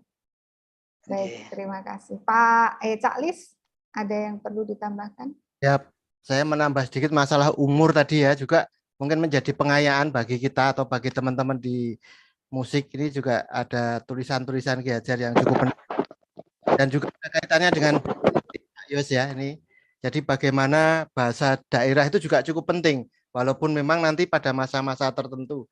Jadi kalau kita merujuk, saya tidak punya kutipannya, tetapi saya masih ingat pembagian usia yang dilakukan oleh Ki Hajar tentang pendidikan kebangsaan itu nanti larinya kalau kita larikan ke pendidikan musik, karena musik menjadi hal yang sangat penting oleh Ki Hajar untuk memasukkan rasa tadi itu ya. Maka dikatakan di usia 3,5 tahun, atau saya ngambil usia sekolah aja ya, PAUD, TK sampai SD kelas 3. Nanti kalau Ki Hajar bilang mulur mungkret ya, usia berapa? 9 tahun sampai 3,5, karena itu mulai masa usia global memwujudkan 3 cipta rasa karsa itu. Mulai muncul cipta rasa karsa itu di usia 3,5 sampai 9 tahun, mulur mungkretnya di situ. TK sampai SD. Maka di situ utamanya adalah memakai bahasa ibu. Karena di usia itu adalah usia untuk menyiapkan anak-anak itu dengan konsentris tadi itu, mencintai kelokalannya. Di masa itu apa yang dimasukkan itu tidak akan pernah hilang selamanya. Karena ini masa otak sedang bertumbuh. Kalau Ki Hajar menggambarkan itu ada protoplasma, neuroplasma yang bertumbuh, sulur-sulur. Ketika itu bertumbuh itu, apapun yang masuk nanti akan menempel secara biologis. Maka muncullah istilah dari natur ke kultur. Jadi merubah bagaimana secara alamiah itu nanti akan nempel secara biologis. Jadi memori ingatan-ingatan anak itu tidak hanya di otak, tapi nanti juga akan nempel di otot-ototnya. Maka di usia itu kita bisa ingat kapan kita naik sepeda, belajar sepeda. Tapi kita tidak akan pernah ingat kapan kita belajar berjalan. Ada yang ingat? Karena itu masa otak masih utuh, belum terpisah menjadi cipta rasa karsa. Maka Ki Hajar mengatakan di masa otak mulai memunculkan cipta rasa karsa, PAUD, TK, SD kelas 3, itu memakai tembang dolanan anak. Saya memakai kontennya Ki Hajar ya. Tembang dolanan anak yang kalau nanti saya kira teman-teman musik harus juga mempelajari. Karena lirik-liriknya terkadang tidak blokosuto tidak jujur atau tidak menggambarkan makna yang sesungguhnya. Kadang hanya kiasan-kiasan, ada simbolik-simboliknya, tapi kadang ya hanya cuma senang-senang saja. Jamuran yoge tok dan seterusnya. Itu kan makna-maknanya kan kadang-kadang tidak ada kaitan satu sama lain, tetapi ada lirik-lirik indah. Hari yang paling utama itu keindahannya ini yang dirasakan anak. Tapi maka memang di Taman Desa untuk menciptakan itu butuh seorang empu ya. Kita sendiri kemarin menciptakan tembang dolanan anak itu ya, ketika kita dengarkan kok tidak seindah yang dulu-dulu ya. Jadi ada satu kekaguan, ada satu yang kurangnya itu apa. Jadi mungkin pemahaman-pemahaman yang harus kita masukkan di sana. Kemudian di usia katakanlah SD sampai ke awal SMP itu muncul langen carita ya kalau di Taman Desa. Langen carita itu menyanyi tetapi sudah diolah dalam gerakan tari yang itu merangkum sebuah cerita utuh. Jadi kalau tadi hanya dolanan saja, bisa terpisah, bisa tematik dolanan anak itu. Tetapi kalau di usia selanjutnya SD sampai ke setelah SD kelas 3 sampai ke awal SMP itu muncul langen carita itu tadi. Harusnya kalau tadi itu di usia 3,5 TK PAUD sampai SD itu harusnya muncul dolanan-dolanan anak yang ada di tiap-tiap daerah itu harusnya dikembangkan. Jadi menjadi pelajaran-pelajaran lagu-lagu daerah itu justru di TK SD awal tadi, kelas 3 tadi. Nah, ketika di kelas SD kelas 3 ke atas sampai SMP, ini mulai masuk ke lagu-lagu yang berbahasa Indonesia.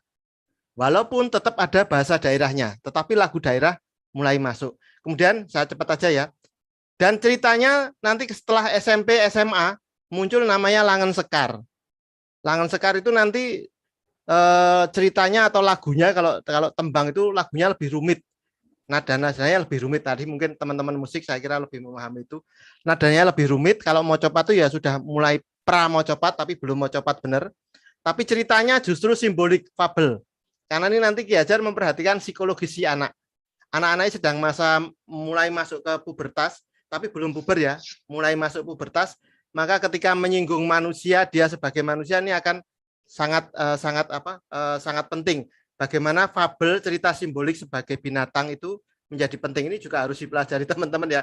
Saya sendiri sedang menggali ini, benar-benar satu harta yang harus kita gali. Kemudian ceritanya itu nanti SMP SMA itu sudah mulai berkembang, tidak hanya cerita lokal dan Indonesia, tetapi sudah masuk ke Asia. Jadi cerita-cerita Asia di Thailand, katakanlah di Malaysia itu harus kita rangkum, dimasukkan cerita sehingga anak punya berbagai kasana. Dan ketika mulai masuk ke SMA sampai ke universitas, katakanlah dewasa, usia dewasa, puber sampai ke dewasa, itu dikatakan namanya Langen Mondrowanoro kalau di keraton ya, atau Langen Renori Nakit. Itu nanti pola ceritanya pun sudah seperti Langen Gita, kemudian muncul Langen Gita. Langen Gita itu wis penggambaran utuh cerita dengan tari, dengan musik, dengan kolaborasi berbagai macam seni. Dan itu bisa bahasa Indonesia, ada tembang, ada bahasa Jawanya boleh, atau full bahasa Indonesia pun tidak masalah.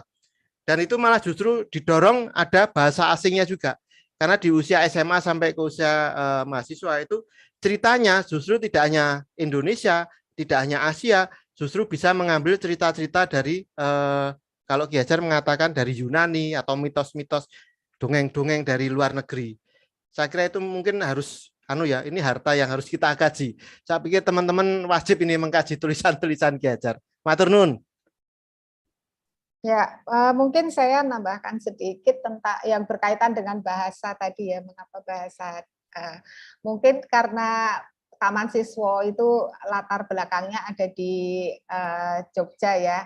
Mungkin itu untuk untuk daerah-daerah lain itu juga mungkin akan sama dengan yang sudah ada di Taman Siswa. Kalau di bahasa itu pada dasarnya setiap manusia itu kan mampu berbahasa dan bernyanyi itu merupakan fondasi terbaik dalam bermusik. Jadi untuk anak kecil tadi ketika di Taman Siswa bernyanyi itu sejajar dengan berbicara. Memang untuk anak itu bernyanyi sejajar dengan berbicara. Jadi pendidikan musik sangat efektif dimulai sejak usia dini itu ya, dan menggunakan bahasa ibu, karena yang pertama-tama dekat itu dengan ibu dan dialek daerah setempat atau materi-materi lokal. Jadi penggunaan materi belajar dengan menggunakan lagu rakyat. Nah, kalau di Taman Siswa kita dolanan anak ya, Cak Lis ya, jaranan, jamuran, gitu, yang memiliki dialek dari bahasa ibu itu merupakan sarana yang memudahkan untuk penyampaian pesan atau instruksi. Dan itu ada namanya permainan apa itu? Kakak Mia. Nah, itu sama juga. Kakak Mia, ya. Itu yang di berbagai daerah Taman Siswa juga berbeda-beda. Iya, jadi seperti itu, mempergunakan bahasa daerah itu memang sangat lebih memudahkan penyampaian pesan atau yang ingin kita harapkan.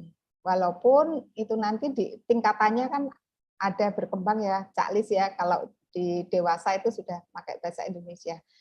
Tapi ada kecenderungan nih, sekarang keluarga-keluarga muda itu sudah nggak kenal lagi bahasa Jawa. Keluarga muda pakai bahasa Indonesia. Jadi mungkin dolanan anak itu mungkin perlu selain bahasa Jawa mungkin ini loh maknanya gitu. Cak Lis, mungkin loh Cak Lis. Terima kasih tambahannya sih. Pak Reza, silakan. Terima kasih. Cak Lis mau menambahkan lagi, Cak Lis? Ya, saya kira sekalian menjawab yang di chat itu ya, tentang apa? Anak-anak sekarang lebih menyukai lagu-lagu dewasa dibandingkan itu ya. Saya pikir sama seperti tadi itu ya. Itu sebenarnya bagaimana yang menang, yang lebih kreatif itu yang mana? Bagaimana pengaruhnya ke anak-anak itu bagi siapa yang bisa mempengaruhi? Jadi memang ada tanggung jawab kita sebagai orang dewasa, bagaimana pengaruh-pengaruh yang baik yang sesuai dengan usia anak itu yang bisa kita masukkan. Nah, ini kalau kita tarik lagi itu ya lebih berani siapa? Lebih berani yang membuat lagu-lagu yang baik atau membuat lagu-lagu yang buruk? Kira-kira seperti itu. Kalau tadi dicerita di usianya ya bagaimana kita yang namanya teknologi pun kita nggak bisa. Suatu saat nanti anak-anak pun akan masuk ke suatu teknologi, sekarang pun sudah masuk ya. Internet yang begitu terbuka, anak-anak itu bagaimana kita bisa begitu pontang-pantingnya kita membuat password atau membuat YouTube yang khusus anak-anak dan lain-lain sehingga anak-anak tidak mengakses yang di luar batas usianya itu kan begitu kita begitu potang-panting ya. Dan itu masih tetap saja anak-anak masih bisa bablas itu, masih bisa bolong lari ke sana. Tetapi yang paling penting bagaimana kita juga lebih memberikan nuansa-nuansa dominan kebaikan itu tadi yang sesuai dengan usianya. Jadi kalau di Jawa itu ada istilah ketonto ya. Suatu waktu kami main atau kami memasukkan permainan Langen Carito ya. Jadi kenapa kok Sari Swara ini penting? Karena Sari Swara itu ternyata benar-benar mampu membuat anak-anak ketonto. Ketika kita latihkan cerita tentang latar belakang berdirinya Mataram atau kota atau kerajaan Ngayogyakarta dengan cerita Aryo Penangsang itu kan cerita latar belakang berdirinya Mataram, latas dari hutan belantara itu. Nah, ini menjadi menarik ketika anak-anak setiap saat dia harus menghafalkan lagunya dengan bahasa Jawa yang tingkatnya halus.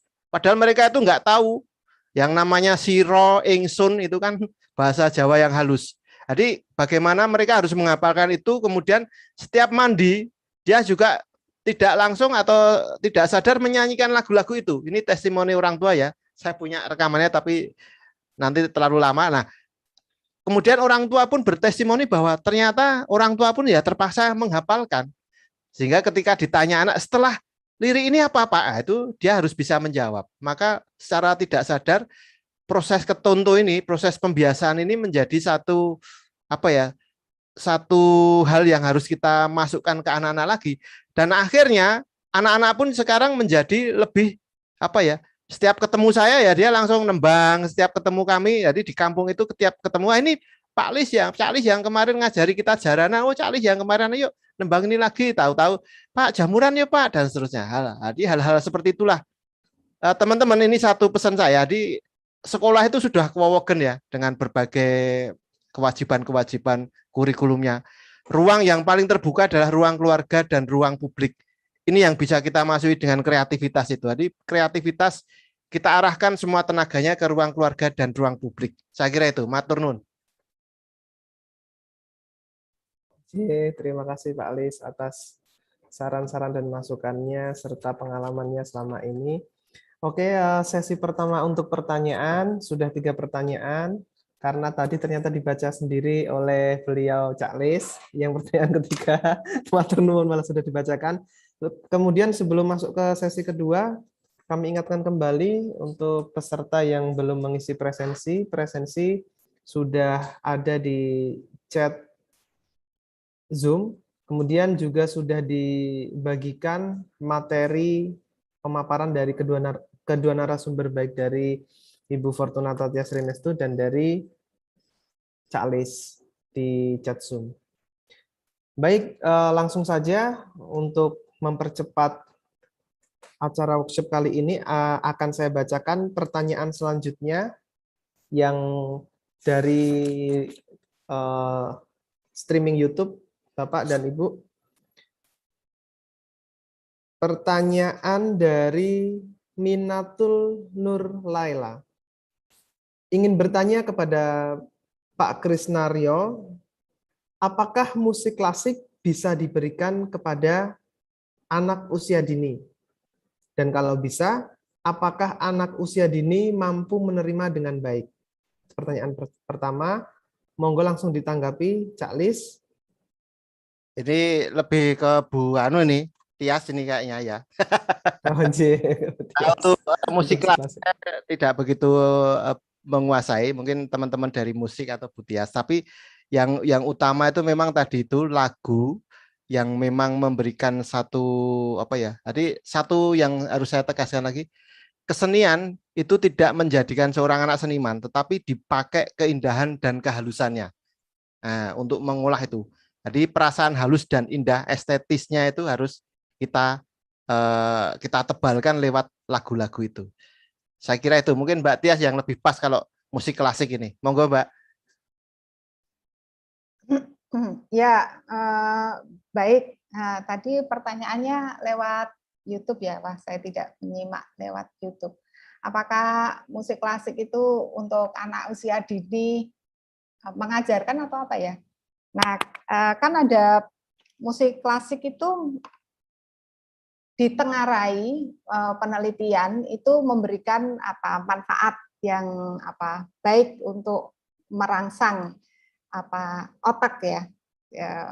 Karena jadi kalau di otak itu ada serabut-serabutnya kalau mendengarkan musik klasik misalnya, karena penelitiannya musik klasik ya. Coba kalau penelitiannya gamelan itu ya, kita sudah ada sih sebenarnya gamelan gitu.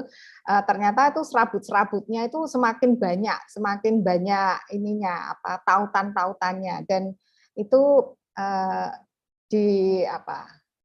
untuk anak itu baik gitu ya. Jadi ketika hamil misalnya kan sering ibu-ibu itu memperdengarkan lagu-lagu klasik ya, karena pengaruh industri ya, lagu efek Mozart misalnya bisa merangsang janin untuk membuat otak kanan janin dalam kandungan itu berkembang lebih baik. Jadi paparan musik klasik itu disebutkan dapat meningkatkan kemampuan afektif si anak, yaitu kemampuan yang berkaitan dengan pengelolaan rasa, emosi, sikap, penerimaan atau penolakan terhadap suatu objek. Karena di musik itu kan ada banyak elemennya ya, walaupun di dalam kandungan itu sebenarnya detak jantung ibu itu, aliran darah itu sebenarnya juga sudah musik tersendiri itu. Jadi ketika ibunya senang, ketika ibunya marah, cemas, itu juga akan mempengaruhi di detak jantungnya. Nah, jadi mendengarkan musik klasik itu banyak dilakukan oleh wanita hamil kekinian ya. Coba mendengarkan gamelan itu sebenarnya bisa juga ya. Beberapa penelitian di luar negeri memang menyatakan pemberian stimulasi dengan terapi musik klasik itu paling efektif diterapkan sejak bayi masih dalam kandungan. Penelitian itu meyakini bahwa pada usia kandungan sekitar di atas 8 minggu, otak janin itu mulai berfungsi, dan pendengaran itu merupakan panca indera pertama yang pertama dan sederhana yang paling mudah dirangsang. Jadi kalau bayi lahir itu kan biasanya diperdengarkan azan ya oleh bapak ya bagi yang muslim. Nah, Kue Pin Yo itu mungkin pernah ke isi Yogyakarta ya, Dr. Kue Pin Yo itu Bu Suryati, kita pernah ya kedatangan Dr. Kue Pin Yo itu presiden direktur Yayasan Sekolah Musik Jakarta sekali. Itu ya, bahwa mengemukakan bahwa manfaat musik itu memang sangat besar karena berperan untuk merangsang perkembangan otak anak tadi, biar serabutnya itu banyak. Efeknya itu dapat mempengaruhi kognitif anak. Nah, sekarang apakah tadi pertanyaannya apa ya yang di YouTube itu mengajarkan musik klasik untuk anak usia dini itu ya? Untuk anak usia dini, Bu. Itu bisa atau tidak gitu ya? Nah, setiap hari itu sebenarnya kita mendengarkan musik klasik kok itu. Kalau ada tukang es krim lewat itu atau itu musik klasik juga. Ketika mendengarkan bel rumah itu juga potongan musik klasik juga, cuma nggak sadar. Untuk anak itu biasanya dia kalau musik klasik itu anak belajar mendengarkan, mengulang, dan kemudian akan membuat dia fokus ya. Biasanya mendengar pertama mungkin nggak tahu kalau itu musik klasik ya anak-anak, tapi mendengar. Kemudian dia mendengarkan. Nah, ketika mendengarkan itu dia sudah mulai fokus ya, mengulangi dan menjadikan dia fokus. Gitu. Kalau mengajarkan musik klasik untuk anak itu dalam ini, apakah masih ada di sini nih yang bertanya? Maksudnya mengajarkan musik klasik dalam konteks di sekolah atau mengajarkan musik klasik? Kalau di kursus-kursus memang basicnya musik klasik ya, untuk belajar misalnya piano gitu, musik klasik. Jadi itu Pak Reza. Ya, Bu, baik. Mungkin yang bertanya masih hanya saja Minatul Nur Laila ini dari YouTube, Bu. Jadi menyimak dari YouTube. Jadi tidak bisa interaktif melalui Zoom. J. Kemudian terima kasih Mbak Minatul. Semoga menjawab. Kemudian untuk pertanyaan kedua di sesi kedua ini dari Caleb Kelevra. Pertanyaannya adalah, wah ini sebenarnya salah satu kegelisahan juga Cak Lis dan Bu Tias, bagaimana mengatasi anak-anak yang lebih suka push rank, maksudnya bermain game, daripada bermain musik? Ini yang saat ini memang sedang terjadi. Jadi lebih ya bermain game. Monggo. Ya itu tadi ya, bagaimana kita membanjiri juga dengan dunia game itu dengan dunia kreativitas yang tadi itu berakar dari trikon tadi itu ya. Itu salah satu perlawanan yang bisa kita lakukan lah, katakanlah itu dikatakan perlawanan. Dalam beberapa prinsip saya beberapa pengalaman saya juga memiliki masalah yang sama. Ketika anak-anak di kampung saya suruh berkumpul di tempat saya karena tidak mempunyai atau kesulitan kuota, mereka memakai internet di rumah. Itu hanya di awal saja, setelah selesai sekolah daring ya main game. Jadi tempat saya malah terus duduk jadi tempat untuk mabar ya kalau istilahnya anak-anak sekarang itu bermain game. Tetapi di selanjutnya kemudian saya coba mereka bolehlah main game, tapi coba temanmu yang main game itu direkam, kemudian apa yang terjadi, karena kan banyak yang misuh ya. Saya enggak tahu itu game apa ya, tapi banyak yang berkata kotor. Lagi anak-anak yang bermain mabar itu terus terbiasa berkata kotor. Ini kan menjadi kegelisahan. Tapi ketika berkata kotor itu mereka suruh saya rekam, kemudian dijadikan semacam TikTok atau apa, mereka jadi malu sendiri.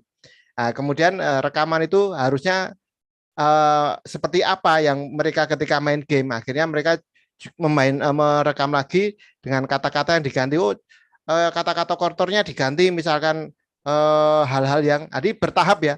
Saya ganti dengan misalkan yang semula berkata kotor A menjadi tempe, yang berkata B menjadi tahu, yang berkata C menjadi ember dan lain-lainnya. Nah, mereka malah geli sendiri ya, kemudian mereka rekam, kemudian mereka jadikan TikTok.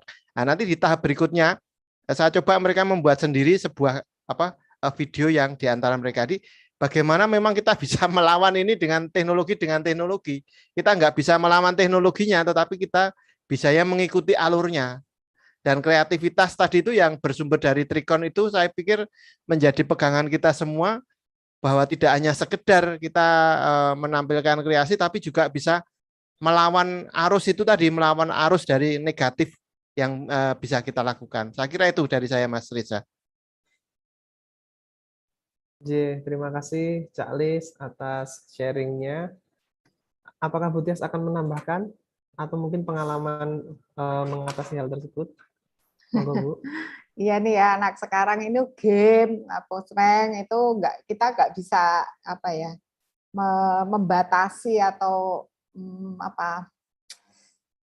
membendung gitu, nggak bisa. Untuk anak-anak sekarang itu mereka karena sudah bisa mengakses atau bahkan lebih canggih ya teknologi, anak-anak lebih mudah akses itu. Cuma yang salah satu yang perlu ditekankan itu bagaimana memberikan pengertian dan disiplin ya. Boleh misalnya kamu boleh main game, tapi hanya berapa lama, berapa jam. Terus kemudian minta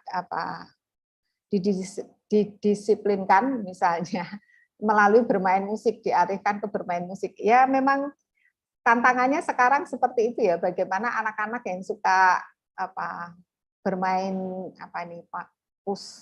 push rank ini daripada bermain musik ya, kita tidak bisa melarang sih sebenarnya, hanya kita memberi batasan atau disiplin, konsekuensi atau kalau batasan gitu, kamu boleh main tapi dengan catatan ada kompromi atau kesepakatan, istilahnya kesepakatan. Biasanya orang tua dan anak itu menjalin kesepakatan. Kamu main ini boleh dengan syarat atau apa gitu, disiplin gitu, boleh asal gitu. Kesepakatan. Jadi kalau anak dilarang itu nggak bisa, tapi kita membangun kesepakatan antara orang tua dan anak misalnya. Kemudian harus mengalihkan ke yang inovatif itu tadi, Cak Lis itu tadi berkata kotor dengan diganti gitu ya. Ya, saya rasa itu. Jadi ada kesepakatan dan diberikan disiplin. Disiplin dalam artian ini membangun diskusi dan kesepakatan gitu. Kamu boleh ini asal ini gitu. Dan konsekuensi itu diberikan. Gitu. Pak Reza, terima kasih. Pengalaman yang menarik juga Mas Reza dan Mbak Tias. Saya kira ketika kami mengadakan latihan Langen Sekar itu kan penciptaan karya untuk anak-anak SMP ya. Anak-anak SMP ya, Langen Sekar. Ketika anak-anak SMP itu berlatih Langen Sekar, ini memang mereka tetap main game di sela-sela istirahatnya. Tetapi waktu yang terbesar mereka fokus pada penghayatan, pada penghafalan karya naskah, lirik, kemudian harus menyesuaikan lagu karena Langen Sekar ini kan lagunya sedikit lebih rumit dibanding Langen Carita. Tetapi di bawahnya mau copat ya, tidak mau copat persis, tapi di bawahnya mau copat. Tapi lebih rumit dibandingkan ketika Langen Carita, nada-nadanya. Jadi mereka memang harus fokus karena harus menyesuaikan dengan tintingan gamelan juga. Kemudian ketika sudah masuk ke gamelan, harmoni ini kan nanti harus menyatu. Jadi waktu anak itu memang terserap di latihan itu. Dan itu rutin kita lakukan 2 hari, 3 hari sekali. Mereka melakukan itu, memang di sela-sela latihan itu mereka tetap bermain game ya. Tapi tidak masalah. Ya, yang kami lihat anak-anak yang melakukan itu ya sebatas fun saja, bukan sesuatu yang terus ketuntu. Karena kan sekarang anak-anak kalau pandemi ini kan fokusnya kita kasih game aja deh, kita kasih HP aja deh biar anak-anak diem terusnya. Ini menjadi panjang jamnya dia bermain game. Kemarin kita usulkan untuk ngobati kelitih di Jogja itu, kalau boleh Dinas Kebudayaan itu mengadakan kegiatan rutin itu tidak hanya anak-anak pilihan, tetapi semua anak yang sekolah di Jogja itu melakukan latihan-latihan kesenian yang memakai itu tadi katakanlah Langen Sekar kalau SMP, SD itu Langen Carita tadi, tidak hanya untuk festival, tapi memang untuk pola-pola pembentukan karakter itu tadi, rutinitas ketika anak-anak dijajah dengan teknologi seperti itu, kita harus melawannya dengan sesuatu yang harus bisa istilahnya membuat meredam lah kira-kira seperti itu. Dan itu saya lihat di Langen Sekar kemarin saya amati, saya punya videonya, tapi saya belum sempat edit panjang tuh ya. Karena ini latihan hampir sebulan, 2 kali sekali, kemudian sebulan lagi untuk karawitannya. Ini menarik sekali karena itu saya yakin, kami yakin dan teman-teman kesenian tuh ini jane bisa untuk menjadi obat kelitih di Jogja ini. Wis kesel kok mulai wis main game, dolanan wis ngapalke latihan tembang neng omah ya nanti ketuntu itu tadi, ada proses ketuntunya tadi di rumah. Kemudian udah capek karena dia pulang paling ya sore itu, maghrib sore udah pulang. 2 hari lagi seperti itu. Dan ini proses-proses inilah yang harus kita perhatikan. Bukan proses sekedar menyiapkan anak untuk festival, untuk lomba, tetapi proses memberikan masukan-masukan ini. Jadi kalau itu bisa menjadi solusi Dinas Kebudayaan, karena saya tidak nembak lagi Dinas Pendidikan ya. Kalau Dinas Pendidikan wis gentenan kurikulumnya. Terima kasih, tambahan dikit aja pengalaman. Terima kasih Cak Lis dan Bu Tias. Baik, sesi tanya jawab sudah kami tutup karena terbatasnya waktu, meskipun mungkin masih akan banyak pertanyaan dan respon dari peserta. Dari sekian banyak dan menariknya pemaparan dari Bu Tias dan Cak Lis, izinkan saya menarik kesimpulan dari Bu Tias bahwasanya salah satu fundamental musik pendidikan adalah bagaimana mengembangkan rasa estetis seseorang melalui aktivitas bermusik. Penggunaan musik sebagai media untuk mencapai sasaran pendidikan. Kemudian bila di Barat mengenal istilah 4 pilar pendidikan, maka Indonesia ada Ki Hajar dengan niteni, niroake, dan nambai. Cara mengembangkan kreativitas ini adalah antara lain menghargai pendapat anak, mempercayai anak sepenuhnya, memberikan pengalaman baru pada anak, dan menyediakan fasilitas yang mengasah kemampuan anak. Kemudian yang perlu ditekankan dari Ibu Fortunata Tias Rinestu adalah kreatif itu pengalaman, maka membiarkan anak membuat musiknya sendiri adalah salah satu langkah yang cukup baik. Kemudian dari Cak Lis, seni di taman siswa tidak bertujuan membuat anak menjadi seniman, namun lebih kepada landasan olah dan asah rasa melalui keindahan dan kehalusannya. Kreativitas harus dilandasi dan diikuti dengan trikon, konsentris, konvergen, dan kontinu, yang merupakan watak holistik manusia yang seharusnya dimiliki oleh suatu bangsa. Dan kreativitas harus berakar dari budaya kita, namun tidak salah juga bila kreativitas itu menyerap budaya dari luar. Baik, dengan dibacakannya kesimpulan, maka konten inti dari workshop kreativitas dan inovasi pembelajaran musik ini telah selesai. Untuk selanjutnya, acara kami serahkan kembali kepada pembawa acara, kepada beliau Ibu Lingga Ramafisela, MA. Kami persilahkan dan saya mohon maaf bila ada kesalahan kata selama menjadi moderator dalam workshop kali ini. Terima kasih. Assalamualaikum warahmatullahi wabarakatuh. Terima kasih kami sampaikan kepada narasumber yang sudah membagikan ilmu yang sangat bermanfaat bagi kami semua, untuk Bapak Moderator yang telah memandu workshop ini dengan sangat menarik, serta bagi peserta workshop yang telah mengikuti jalannya acara dengan sangat antusias. Untuk selanjutnya adalah sesi foto bersama. Kepada para hadirin dimohon untuk mengaktifkan video untuk screen capture dokumentasi. Silakan.